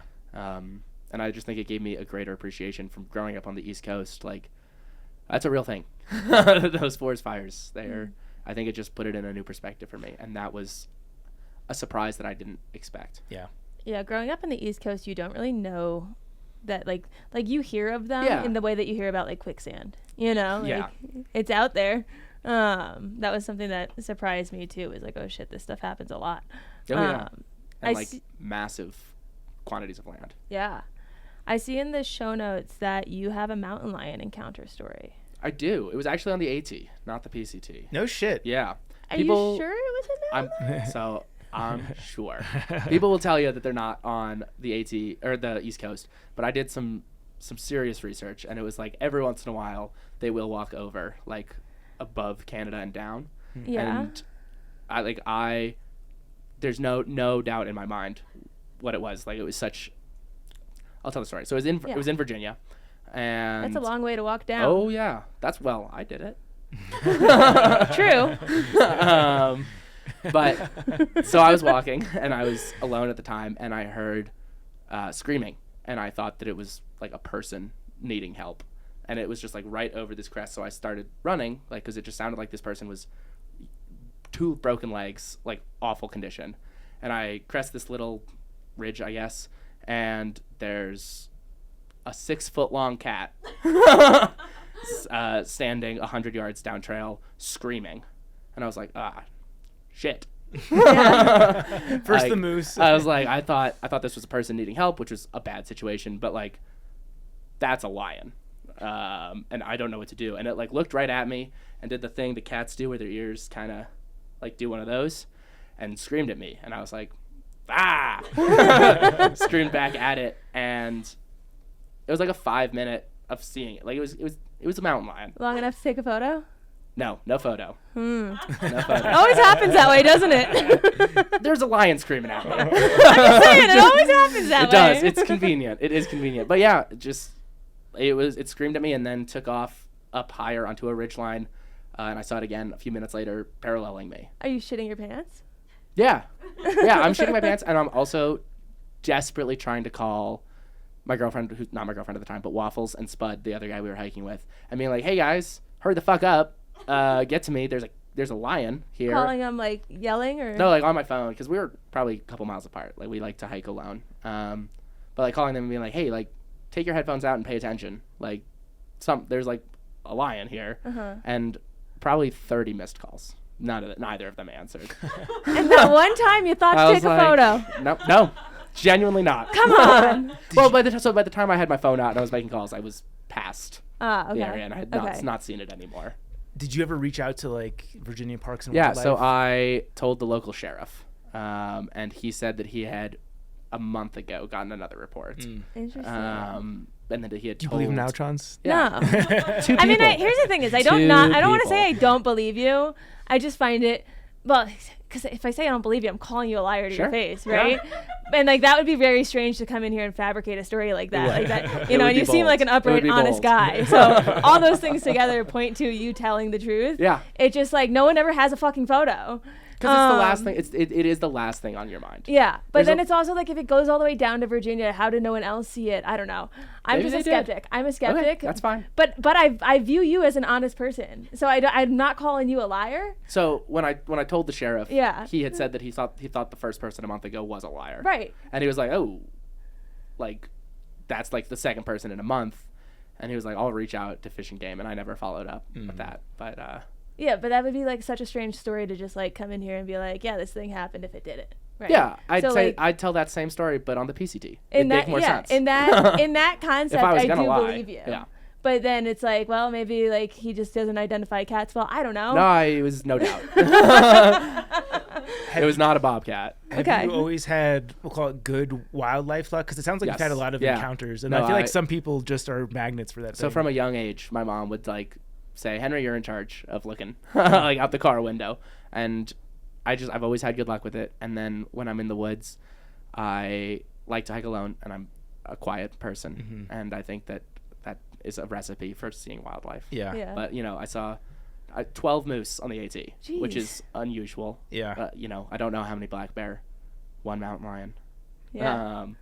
But yeah, I've always had like that kind of experience. Yeah, it's just funny how those things happen, because I did a section hike of the Shenandoah after I had hiked the AT, and I saw more bears in that section hike than I did my entire through hike.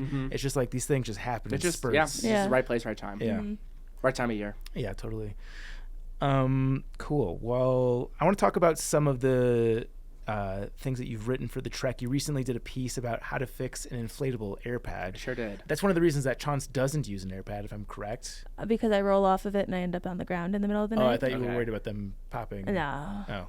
It's because I roll off. Got it. Okay. Well, then we'll say that Rachel does it for that reason. Rachel always worries about Someone's that. popping. And we're not giving her a microphone. Yeah. So walk us through the steps for fixing an inflatable sleeping pad. So the first step is identifying the leak, which is also the hardest step. Right. Especially if you're out in the backcountry. The reason I wanted to write that article was because I had a sleeping pad that needed repairing that I had popped in the backcountry and then just tried desperately to find the leak, and succeeded in finding the leak, but then did a halfway good patch job that lasted about a week or so, then mailed it home and got a new one. But the easiest way to do it is, so first, if you're in the backcountry and don't have access to a large body of water, inflate it as much as you can and just squeeze it, listen for the sound, try and feel the little breath of air coming, which is really hard to do, especially if it's like a pinhole sized. But hopefully you're able to identify it that way. It's the quickest and easiest way. Otherwise, try and find like a stream or water or something. Ideally not a beautiful alpine lake that you're going to get your dirty sleeping bag in. But look for bubbles coming up. Once you find the leak, you can get that area super dry, super clean, and then hopefully you're carrying those little repair kits. If not, tenacious tape does work.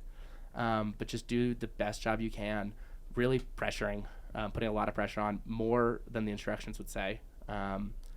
Because like I said, I did it and it lasted a week or so, and then it was the same failure in the same spot. The one time I've been able to pinpoint the leak, I had the same issue that it was a very temporary fix. I ended up having to buy a new one pretty soon anyways. So yeah, is that just an issue of not applying enough pressure, or? I think so. So it's a combination of that, or not getting the site where you're applying the patch clean. Like if there's any abrasion or dirt or anything like that, oils from your nasty ass hiker skin, it's making it a lot harder for that to stick. Do you know what the actual adhesive that's included in like a Thermarest repair kit and how that differs from tenacious tape? I don't know it. It's a waxier material that you're kind of kneading into the fabric of the pad almost, and then there's a seal that's very similar to tenacious tape that goes on top of that. Cool. Easy Rachel peasy. will love that. Yeah. Rachel's very grateful for the information about how to fix Yes, there you go. Now you don't have to worry. You also wrote a post, and I think this is interesting as well. What's the ideal start date for the AT? So it's a very personal thing, obviously. For me, it was June 16th, headed southbound. I think if you want to head northbound, you have to make compromises. Whether it is going to be the compromise of there's a lot of crowds, or it's really cold, or there's not a lot of water, whatever it is, there is, in that sense, no perfect, like, all the stars align, go this day. If you're a beginner backpacker, I would say mid to late March. There's going to be plenty of people around you, which is, for some people, both a blessing and a curse. But plenty of people to help you out if you get into a sticky situation, or you're just like, I don't know, like I need some motivation. Those shelters are going to be full of people willing to talk to you. And then also you're going to be dealing with more warmer climates. The winter on trail is not fun, especially if you're not prepared for it. And then there's also much less water. So by the time you get to mid to late March, you've got warmer temperatures and more water for sure.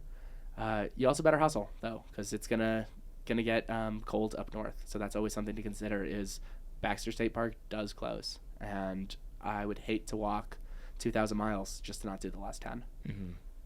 Yeah. Also a note for the people that are starting either during the average to early time is you're out there before the things bloom. Bring some sunscreen. Oh yeah, I got vicious sunburns the first couple weeks. Sunburn and windburn too. Yeah. It's those ridges in Georgia get pretty blustery. For sure. Yeah, I think I underestimated how cold it would be at the start. Yeah. And there was like a cold snap the night before I started. I ended up pushing my start day back a day because... So when did you start? March 4th. Okay. It was meant to be March 3rd, but there was thunderstorms. And you were originally going to start in February. That's where I was going with this, is I was originally going to start February 1st, and Zach was like, I wouldn't do that. And I was like, no, it'll be fine. And he was like, I wouldn't do that. So I heeded the warning. No, that's good advice. But I mean, it was cold. Like the wind chill was going to go below 0 on my second day, which is why I made it to Mountain Crossings, which I did when I did, which is why Josh ended up saving my butt. But like you think the South, you think Florida, like Florida's got beaches. So why would Georgia not be hot? The crazy thing is Georgia also has beaches. Right, but like Florida, Florida in my brain is an entire beach. No, yeah. You know? I mean, North Georgia is a different beast than the rest of the South. Like, all of a sudden, there are mountains. Yeah. And they're 4,000 feet tall. And you're up there and it gets cold.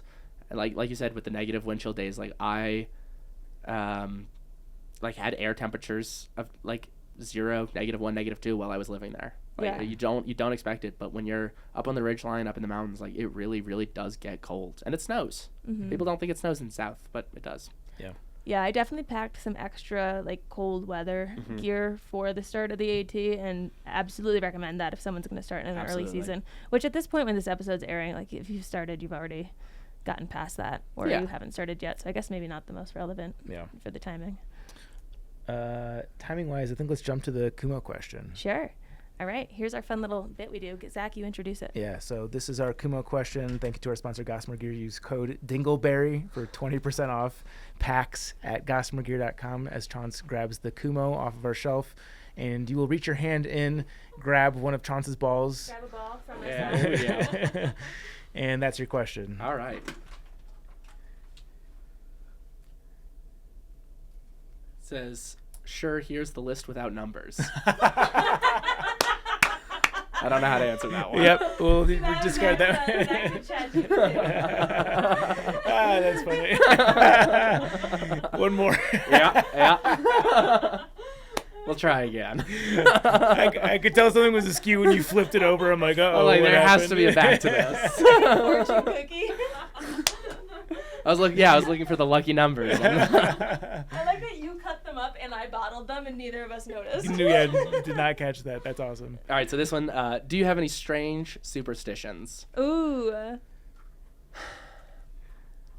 I think all superstitions are strange, first of all. But I'm trying to think of a trail-related one. I don't want to say no because that's such a lame answer. It can be anything. It doesn't have to be related to a trail. Even if you're not superstitious, even if you're a little superstitious. So when I'm driving, anytime I drive over railroad tracks, I do that, kiss the roof. Don't know why. Not religious. My mom, dad don't do that. Just one day I did that and I was like, I didn't get hit by a train. So it must work. I must have been influenced by something, but for the life of me, I can't think of what it was. Yeah. Do you also hold your breath in tunnels? No. Okay. What about graveyards? No. You hold your breath in graveyards? When you drive past a graveyard. Yeah, you don't want to breathe it in. I've never heard that one. Yeah. For sure, as a kid, I used to hold my breath in tunnels and by the graveyards and stuff. But I'd like to think that in young adult life, not so much. Yeah.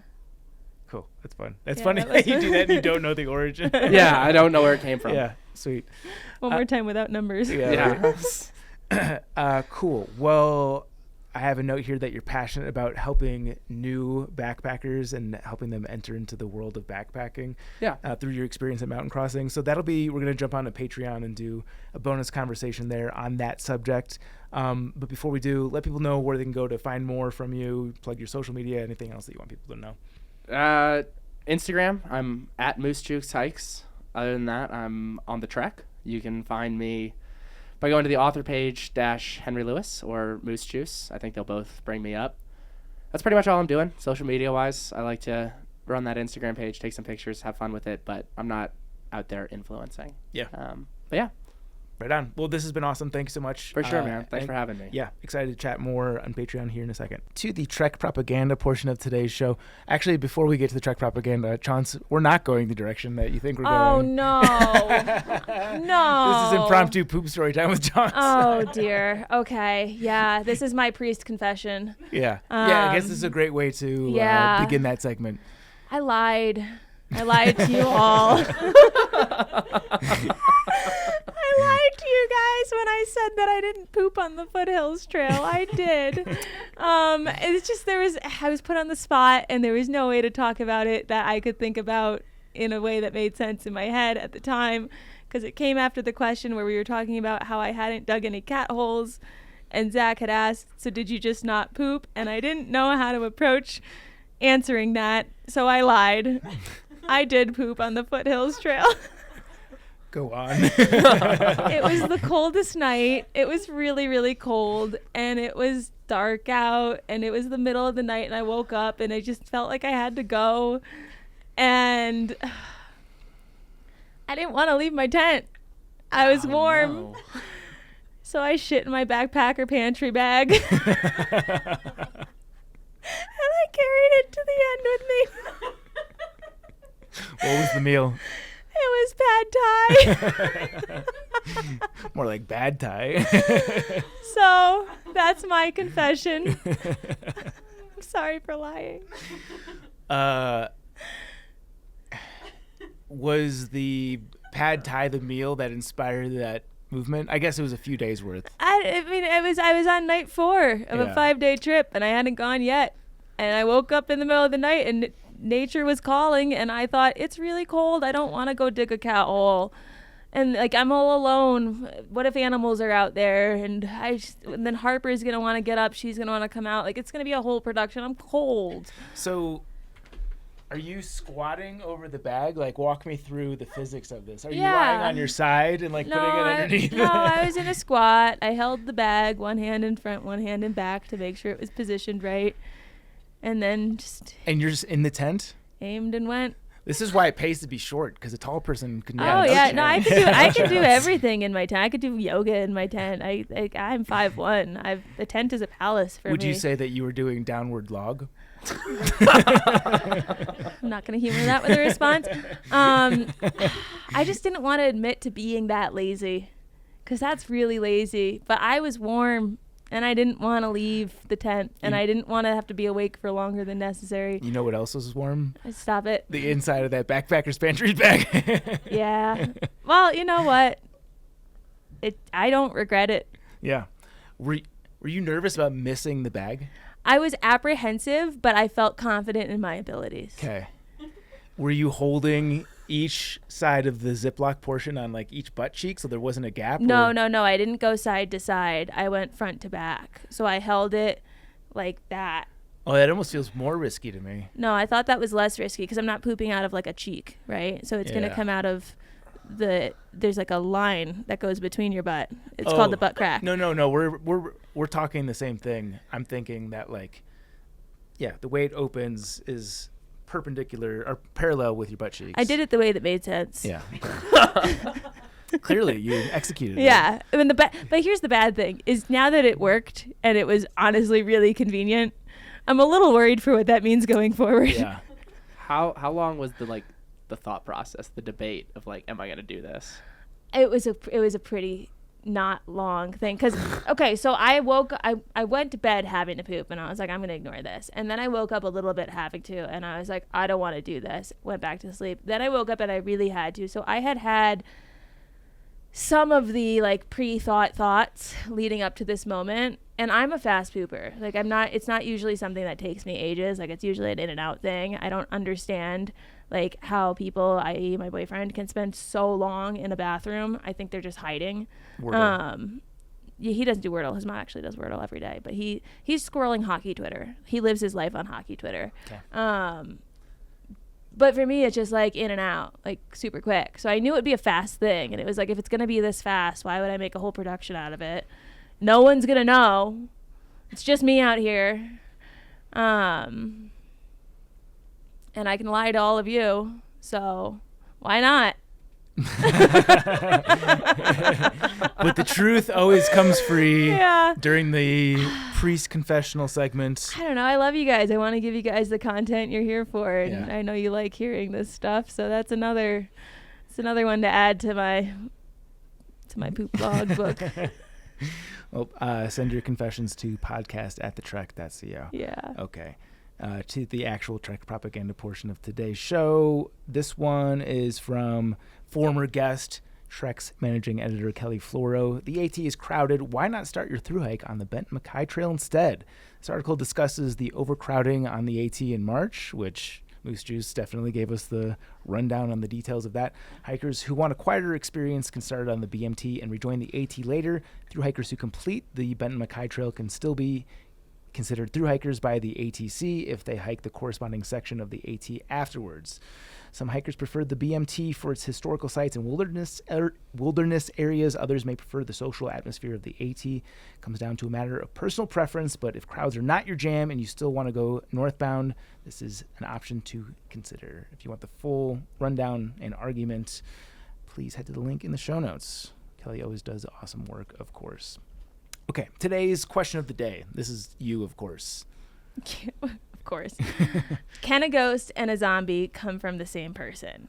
Prompt is a post I saw, obviously, as they all are, that someone had said, can a ghost and a zombie come from the same person? I'm so amused by the image of a ghost watching in horror as their zombified body shambles around. Zombie, brains. Ghost, this is so embarrassing. Please, Phil, get it together. We were a lawyer, for God's sakes. So that prompts the thought of, do zombies and ghosts live in the same world, or are you either or? To me, this is offensive because you're implying that a zombie is a spiritless creature. There's only one spirit. Sounds like he disagrees. Yeah, there's only one spirit, right? You can't divide yourself into multiple beings. So if you're the zombie, then you're the zombie. If you're the ghost, then you're the ghost. The implication here is that the zombie is just some sort of like AI-like creature that doesn't have any sort of free will or dreams or hopes or ambitions or anything like that. Isn't the whole concept of the zombie that it's like the person without their person self? Like you don't know you're you. It's a very different person. Sure, they kind of have a one-track mind that they just want some blood. But they don't recognize their peers. So Zach, if it's still a person, is it wrong to kill that zombie? If it has a soul. Well, I am a zombie lawyer, so as the aforementioned zombie lawyer in the room, it actually is very legal. Oh. Yeah. So I don't think your image of zombies are right, because like if someone turns to a zombie in the movies, they don't recognize friend from foe because they're not themselves. Yeah, who's to say that that's not their wish? Their wish might just be like, damn, I'm fucking hungry. I don't really care about this guy. I'm going to munch. So then what happens to them when they die pre-zombie? When they die pre-zombie? Yeah, like you don't... No, what I'm saying is that is their wish once they become a zombie. You're obviously you get some sort of a brain virus when you become a zombie, so your thinking is not clear, but you're still interacting with your spirit. Okay, so you think this is like... It's running through a different software, but the spirit is still involved. Got it. So like how... Like if you have... Like is it Alzheimer's where you can't remember people? Yeah, dementia. Okay, yeah, when you have one of those, like it's like that, but... Yeah, so yeah, with somebody with Alzheimer's, they still have their spirit, but right. It's just like the hardware is malfunctioning in that case. So you think that there can be a ghost and a zombie out of one person? No, I don't. I think that zombies are spirit-bound creatures, and so are ghosts. Clearly, ghosts are all spirit. All spirit, no body. Yeah, they got nothing going on the physical front. They're all spirit. I don't think you can be in two places at once. So is a zombie half ghost, half person? Because you have person who is all body, all spirit. Then you have zombie who is all body, impaired spirit. And then you have ghost that's no body, all spirit. I think that zombies have spirit. It's just they're running with reduced machinery. So, yeah, it's like riding a 1-speed bike versus a Tesla. It's just they're not able to do the things, even though that 1-speed bike still has a spirit. Okay. And your take? I don't think I agree with that. Okay. I think that if the ghost is all spirit, like the spirit has left the body that's left is that zombie. Yeah, it makes it more sense to me. So you think the zombie is a spiritless creature? I do. Okay. Yeah, I do. At least we're working with the same thesis. Yeah, no, I see where you're coming from. Yeah. Absolutely. But so it really comes down to a question of that. Well, if we can say that one of these creatures, it has not... So if there's the body and the spirit, and one of them only has one, then why does the other have to have both? Like, why does the zombie still need a spirit? Why can't it just be the body? Yeah, I don't know that. Because a ghost certainly doesn't have a body. Yeah, I don't know that it needs to have the spirit, but I think just natural law dictates that the spirit is still there. Are we just ghosts with bodies? Yeah. There's a follow-up. Could be. That's kind of crazy. We're just the prequel to Ghosts. Yeah. Yeah. We're like heavier. The caterpillar. Yeah, right. So what's your take? Question initiator. I'm with Henry on so this. They can be split? Okay. I like to picture, there's a movie called Fido that is a zombie movie where basically like people start to, you can put a collar on zombies and it takes away like their craving for human blood. And so I guess that's more vampire-y, but it takes away their zombie cravings. So they start to like kind of domesticate them and keep them as like household staff. And it's like kind of like a futuristic type of concept, but it's in a 50s type of setting. And so they have like the collars on them, and there's this kid, and I think that like there's a zombie with a leash on it at some point. Like the kid's like walking his zombie. But I like the idea of a ghost kind of like figuratively having the zombie on a leash like a dog, and then the ghost is like walking his brainless zombie self around, trying to get it to just like not like have some sense. Totally. I guess this raises an interesting philosophical question of, if the zombie is the person but the spirit has departed it, is it still the person? Like, obviously it's the meat form of the former being. No, I don't think it is. That's why like in the zombie movies it's like not your husband anymore when he's there trying to like rip off your face. I think every zombie movie addresses this question. You know, like someone is sad, like, oh, they're dead, they're a zombie now, and they're like, no, it's me, don't. But at the end of the day, the zombie doesn't care. Well, in Warm Bodies, the zombie was able to understand. Okay. I've got to educate myself on the zombie lore. It was a really tacky movie. I wouldn't recommend it. All right. Though the other part of this that seems kind of like this can't be a real question is there are people that in the real world we live in believe in ghosts, but you can't believe in zombies. No. But I think they both have the same validity. Yeah. But I feel like they're in different realms of like one people can genuinely believe in, and the other, like, you can't be like, yeah, I believe there's zombies. Yeah. They just all stay in like Nevada. You know, like you can't say that. Do you think it's a hot take to say that I believe that one day there could be zombies? Like no, I think we're just like we're one bad decision away. Yeah, it could like you could believe it could happen. Yeah. That seems more believable than a lot of things to me. Yeah. Daniel Tosh has a new podcast called Tosh Show, and he starts out every interview by asking the guest if they believe in ghosts. And it's not like a thought-provoking question. He's like, there's a right answer, and the answer is no, and you're stupid if you say yes. Nice. Well, what if, like, okay, let's go down a rabbit hole. What if they get AI advanced enough where they're, like, making these robots, right, that have the ability to, like, do human stuff? What if they make it advanced enough where they can take a dead human body, put this AI stuff in it, and then the body can walk around as the machinery while the AI stuff is doing the mental programming? Because really the only reason a dead person doesn't do all that stuff is it doesn't have the functioning. But then it's like, is that a zombie? I think that's the Can future. We create zombies? That's the future that we're moving to, is we're trying to preserve human consciousness through technology. That's what we're going for now. So yes, zombies on the horizon. They could happen. They could do like a little AI chip in your brain to keep you going after you're gone. Yeah. Maybe spruce up your skin every now and then so you don't start melting from your bones. Yeah, that's like when you were first talking about putting AI into a dead body. It didn't. Like a fresh one. Yeah, but like it's it's not as fresh as metal. You know, like why not just make a robot? Yeah, feelings get involved. Yeah. Like if it's like I can preserve my, long loved husband's mind in either this robot or his actual body, if they can make it not smell and deteriorate. And do what bodies do. Yeah. Yeah. But if they can make AI, they can stop that.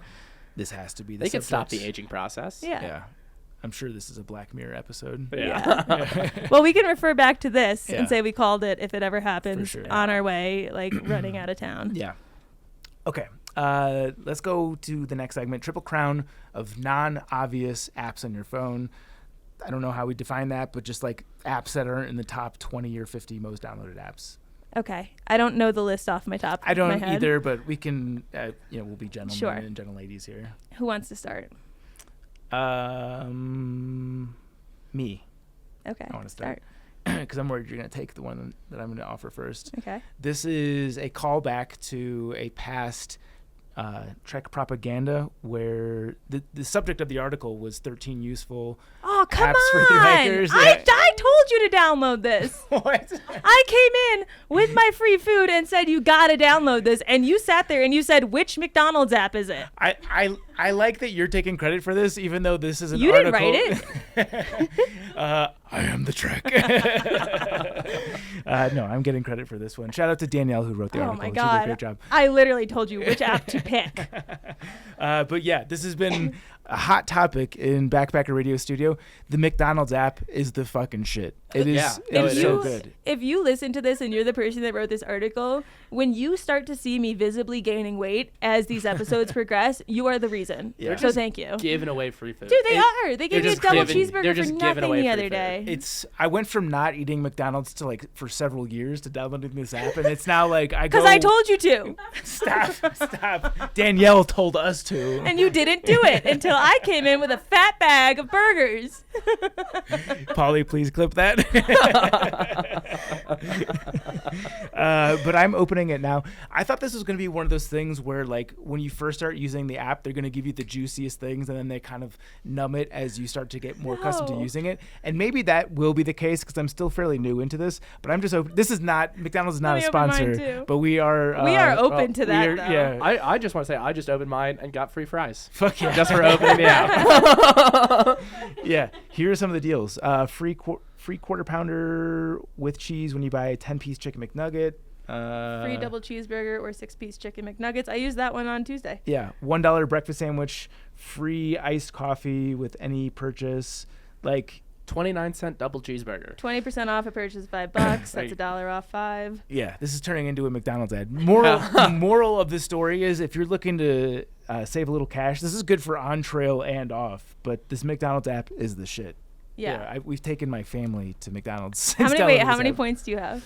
I'm still fairly low. I'm at 5,400. Oh, I'm at 2,400. Oh, yeah. So I've got it through my points. You've got children, though. I've got a free fish fillet, sausage McMuffin. Where do you see what's free? You got to go to the rewards and deals. These are all free? I think you have to pick one. Yeah, but yes. Oh, I could get a hash brown, a McChicken, a vanilla cone, a cheeseburger? One per transaction. Yeah. I've tried. I'll just keep driving around the drive-thru.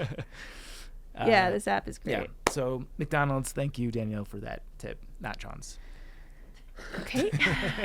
My first one I'm going to go with. Oh, I've got Duolingo. I know that's maybe close to being a regular one, but because we're going to Italy in May, I downloaded it. Garrett thinks it's hilarious because he's like, you're never going to remember any of these words. Grazie. I can say salve, buongiorno, un caffè con zucchero, per favore, which means hi, a coffee with sugar, please. Nice. All right. Un cornetto. A croissant. There you go. I don't really know like the connecting words or anything. I think oftentimes if they see that you're making the effort, I will say your accent could use a little help. The problem is when I'm on the app, I like 100% these things. Like I get it with the app in my face. If I turn off the app, my brain loses. It's like my data is stored on this app. Yeah, right. So it's hard. Yeah. Well, you gotta start using it in conversation on the podcast, and it'll stick. Yeah. Like you just did. Yeah. So that's mine. Yeah. All right, Moose Juice. I gotta say I'm a real big fan of the Notes app that just comes standard. Oh my God. Standard on your iPhone. Yeah. I use it every day. And like off air, you were talking about, how you have a paper calendar, paper notes, paper everything, and Zach was making a joke how you need to use some cloud-based system for that. But your Notes app is always there. My Notes app is fully populated. Yeah, and I don't really journal or anything like that when I'm on trail, but like on my Notes app, I have for every trail I've hiked, day 1, miles hiked, campsite, total miles hiked. Like today I hiked 25 miles and my total's at 550 miles, and here I am camping at Extreme. And like I just every once in a while, when you're feeling a little nostalgic, I like to go back and just kind of look just at like the data points of that, but also just for everyday life. Like I think it's super useful. Mine's like a collection of miscellaneous thoughts in my head that have no proper storage space in the brain. Oh yeah. Like I think I'm more nervous for someone to go I absolutely know for a fact I would be more nervous for someone to go through my Notes app than my text messages. Like, read all my texts. Don't touch my notes app. Yeah. No, I'm the same way, and I like it because if I lose my phone, I lose my laptop. It doesn't matter what I lose, like the notes will live on. And well, like even if I get like angry about something and I'm like not composing my feelings enough to like share my anger in a way that is productive, good. Yeah. I'll just write out all of my, like, I'll just write it out as if this is the text I'm sending, you know, or this is the conversation I'm having. And then I'll go back and I'll change it. And then I'll go back and I'll change it. And eventually I stop being as mad and I'm like, none of this actually matters. Yeah. But this is where like every thought goes. Yeah. It's called therapy. Yeah. No, I've got a specific note. We did this with Eland where I'll just jot down premises that I think are funny. They'll never get used except for in the situation where you're interviewing a stand-up comedian and you get to workshop a joke. Yeah. So eventually they get used. But and you did that on the Patreon with him. Sure did. Yeah. I'll be curious to see people's response to that one. Yeah. You got another one. Snake draft. Oh, she doesn't get a turn? She does. No, we go back. It's like a snake. Okay. I get you. On the spot. I'm going to go with the compass app, though. Not for the compass feature, but for the altitude feature. Yeah, that's a good one. I just sometimes I'm just sitting there. I'm like, how high is this? Yeah. How high am I? Where are we right now? Yeah. And I don't know. I open it almost every day, just because I'm kind of curious. Yeah. It's it's not useful information. I don't do anything with it, but as far as like the lame apps go, I use it all the time. For sure. And using it more regularly probably makes you a better estimator when you are out hiking. You can be, the fact that you've got more data points, you can be like, yeah, I'm at 68, 75, whatever. Yeah, especially since moving out to Colorado. It's just like, oh my God, like it gets so high out here. Where are you at elevation-wise in Idaho Springs? 7.6. Okay. Yeah. Nice. My next one I'm going to go with is a spin-off of the Apple Music app. They also have an app, which I don't really understand why they've separated them, because if I add a song on this other app, it adds it to my regular Apple Music app, so it doesn't really separate things, which was initially what drew me to it. But it's the classical music app. So it looks exactly like the Apple Music app, but with a different symbol, a different note symbol, staff. It's just classical music? And it's just classical music. And so when I'm reading or doing anything like that, I usually like to block out outside noise. Well, that's actually a lie. So I either like to have reality TV on in the background, or I like to block out everything and put on noise canceling headphones and just listen to classical music. Yeah. And so I have this app for that. I also have a lot of music that is just instrumental to work to, because any sort of lyrics will fuck me up big time.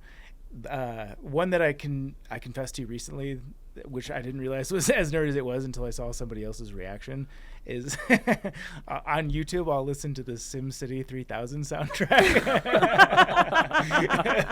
Can you play us a clip? We're not plugged in, so the audio won't be good, but yeah. You could point your microphone at it.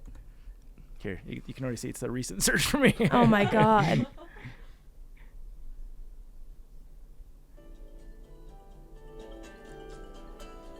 It's elevator music. But there's a lot of different moods.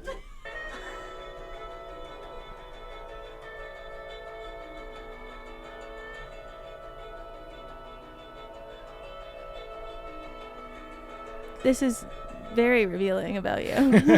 So I played countless hours of this game, so there's a nostalgia factor too. Zach, kind of to agree with you, in college when I would study, I would listen to Minecraft music. Nice. Yeah, it's the same concept. Yeah, it's nice having something that you're familiar with too, because when you're getting something novel, I feel like it's more distracting. I have seen things online that say, like, when you're doing your before bed like cleanup routine around your kitchen, how you do the before bed tidy or whatever, to put on like a MIDI. You clean before you go to bed? No, but for people who do, apparently people do. Yeah. It's like closing hours, what they say, that not the song, but they say it's closing hour, and they do their closing hour cleanup. They say to put on a medieval soundtrack, and then you could pretend you're like an old bar wench while you're going around. I swear to God, this is like a TikTok I saw yesterday, and it's a woman who's just doing dishes, and she's like, I feel so much cooler doing this because I feel like I'm working at a tavern with dragons. It is nice how music can really elevate the environment in a lot of different weird ways. Yeah. All right, my second app This is one, as somebody that works with a lot of independent contractors, I feel like I should push this more, and this is something that has helped me a lot. And I'm guessing there's a bunch of versions of this type of app, maybe not this app specifically, but I use something called Genius Scan, which is if you get a form, you literally just take a picture of it, and it does like the automatic. Oh, scan. I thought you said skin. Scan. That's the Notes app, brother. Does Notes do that too? Yeah. No shit. All right. Well, any app Not that will genius, are you? any app that will digitize something for you. I'm sure it does a better job. Yeah. Does it do more than just take the picture? Like, does it actually turn? It'll save it as a PDF. Yeah, but like, it doesn't look like a photo though, right? Like no, it doesn't look like a photo. Like, it smart identifies. It does the paper. scan feature. Yeah. Okay. Well, shit. I guess I don't need that app anymore. More like dummy scan, am I right? Okay. My last one, Snake Drive. Damn it, Chance. My last one. I don't know how useful or accurate this one is, but I check in on it fairly regularly. I'm sure people are very familiar with like the Oura Ring or what's the wrist one? Fitbit? Like a Fitbit? Apple Watch? Garmin? Hold on. Oura versus...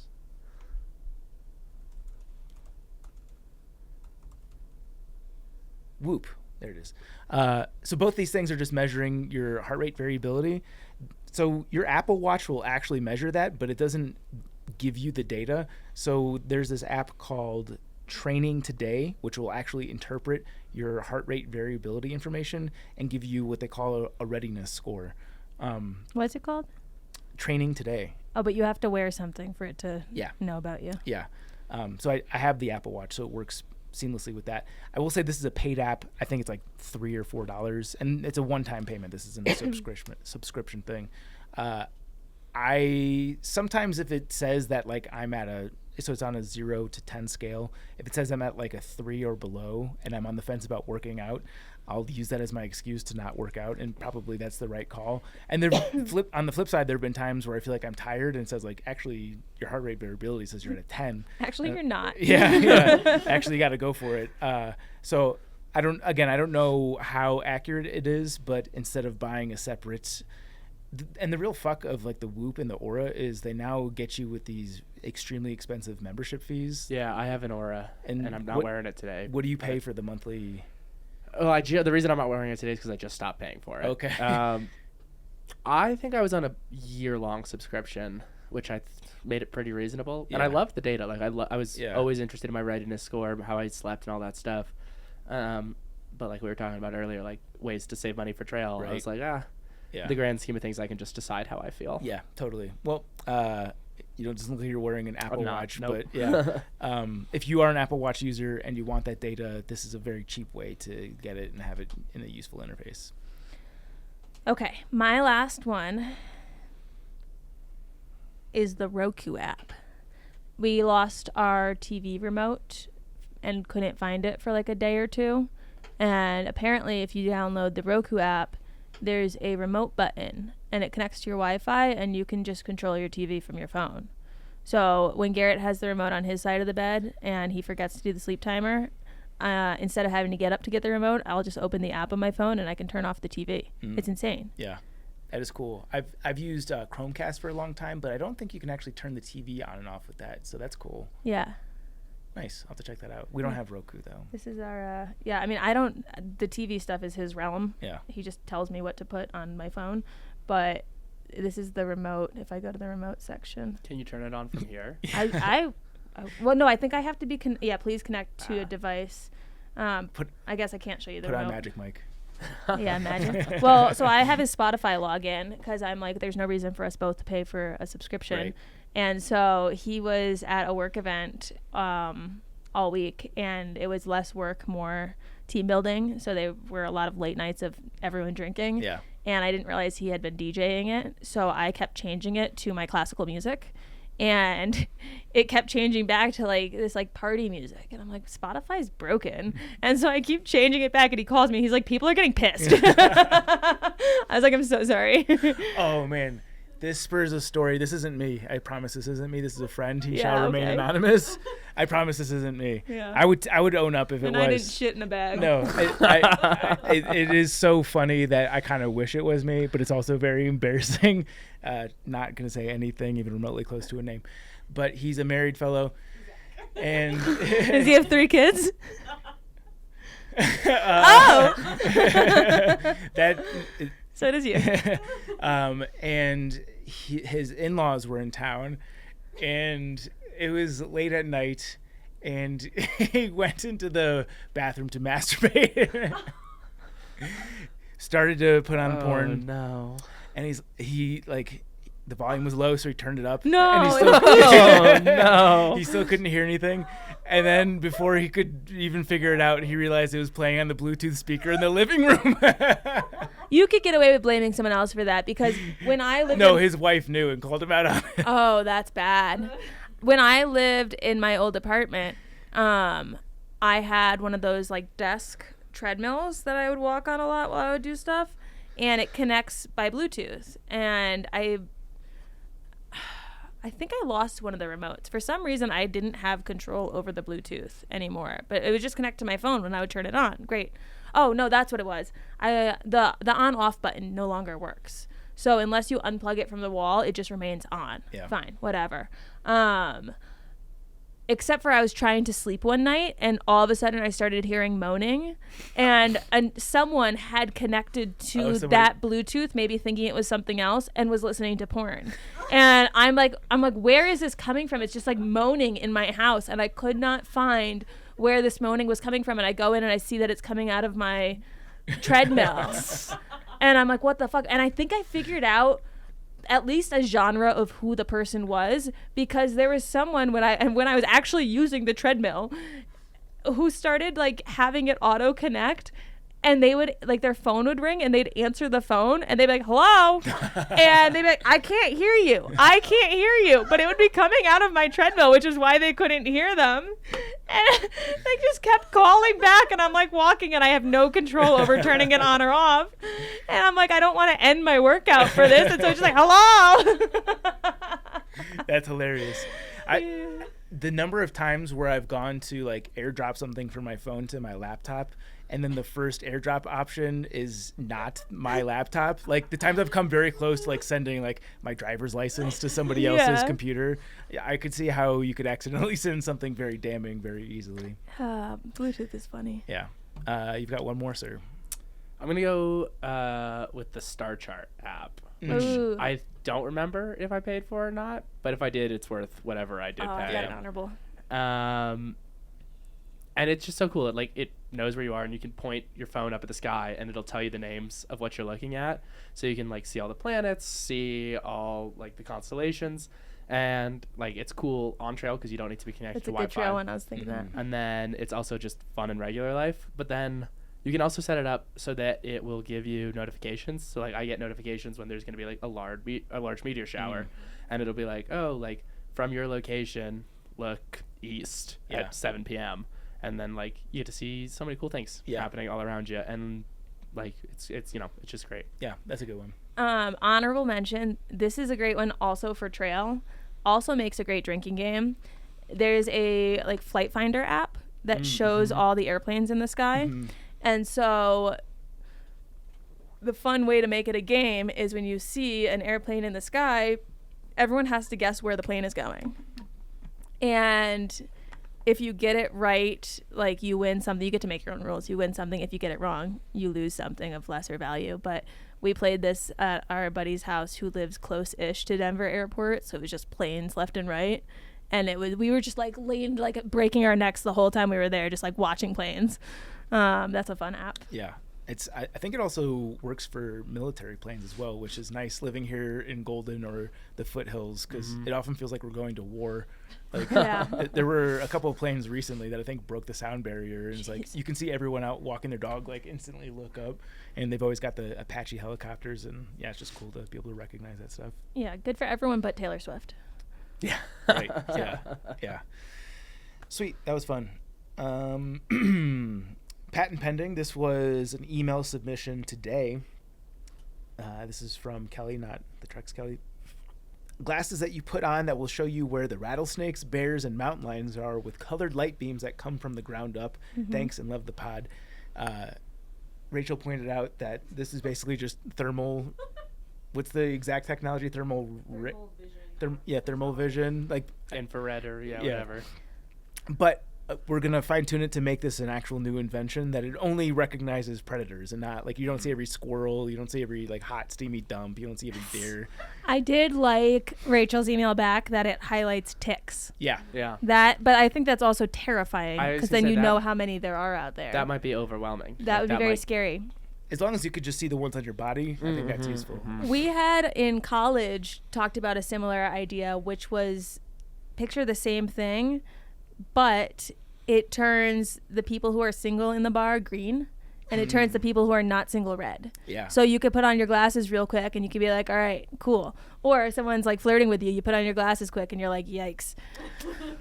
Yeah. I had the idea a while back about making like a Twitter, but specifically geographically targeted to a specific place. So if you're in a bar, you could have a chat room for the bar, and like you could communicate with people. I don't know if the technology is even feasible. I feel like I think that's Yik Yak.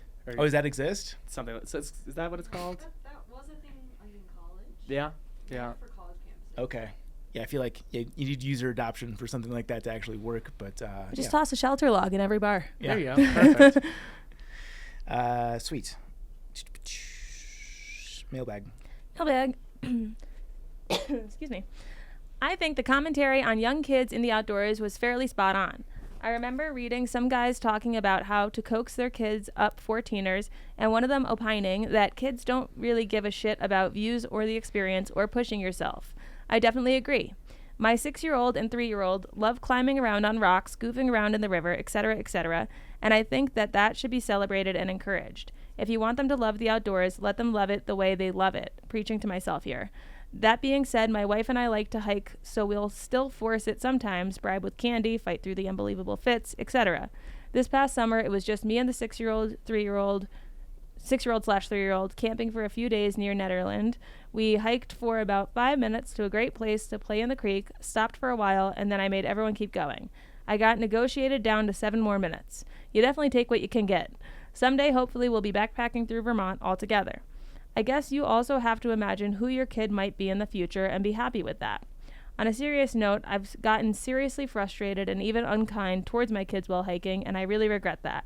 I was just thinking recently that you also have to remember that your kid is doing things for the first few times, while you have been doing the same things hundreds and thousands of times. Maybe some of their boredom or disinterest is also anxiety or fear. Thanks for all the good poop stories. I haven't backpacked that much, long trail a few years ago, and haven't pooped my pants on a backpacking trip, but have had my fair share of morning run problems in the city. Thank God for construction porta potties. Levy. I think that might be Levi. Oh, Levi. P.S.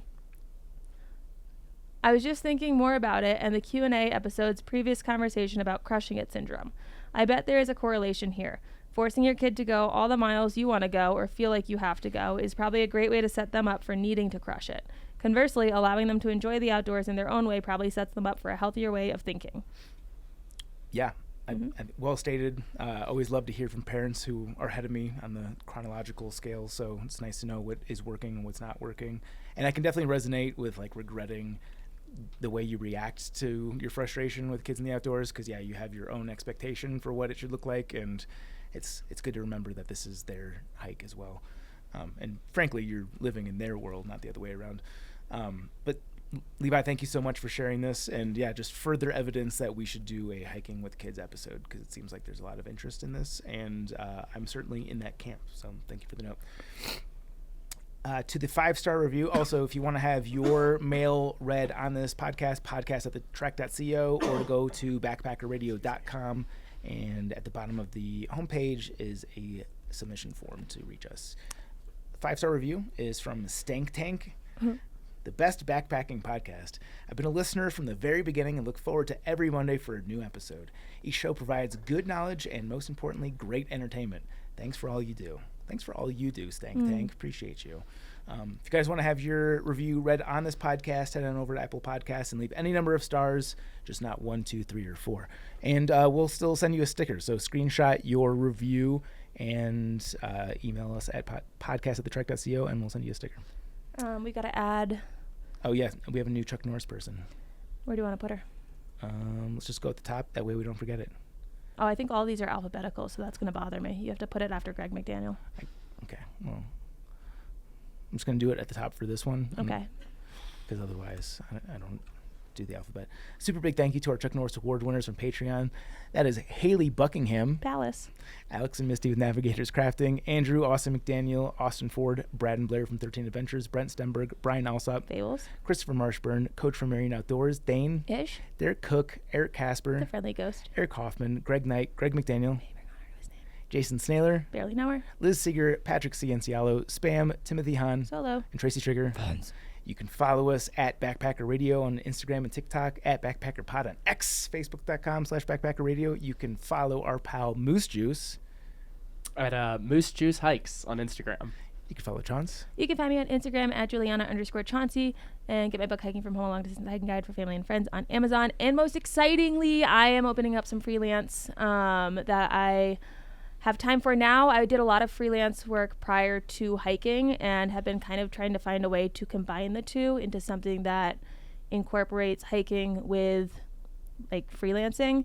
I have a broadcasting and graphic design degree as a background, but the freelance I'm doing is I am offering video editing services to hikers. I tried to price it as low as I could go for what is sustainable, but also within hiking budgets. But the goal is that if you have videos that you're taking on trail while you're hiking, you can upload them and I will do all the editing and uploading to either a Google Drive or YouTube for you. Or if you've gotten back from a hike and you have that doom pile of videos that you thought you'd get to and just like don't have the energy to look at, same concept there. That is at pinkblazepro.com. So very excited about that. That is scary, but exciting. Congratulations. Thank you. I saw the website. It looks very good. Thank you. Yeah. Appalachian Trials and Pacific Crest Trials are my books. Subscribe and follow us on Apple Podcasts, Spotify, or wherever you consume podcasts. Follow us on YouTube. Hi, Internet. What's up, YouTube? Thanks for watching. And that is it for today's show. Thank you so much for listening and happy hiking. Bye.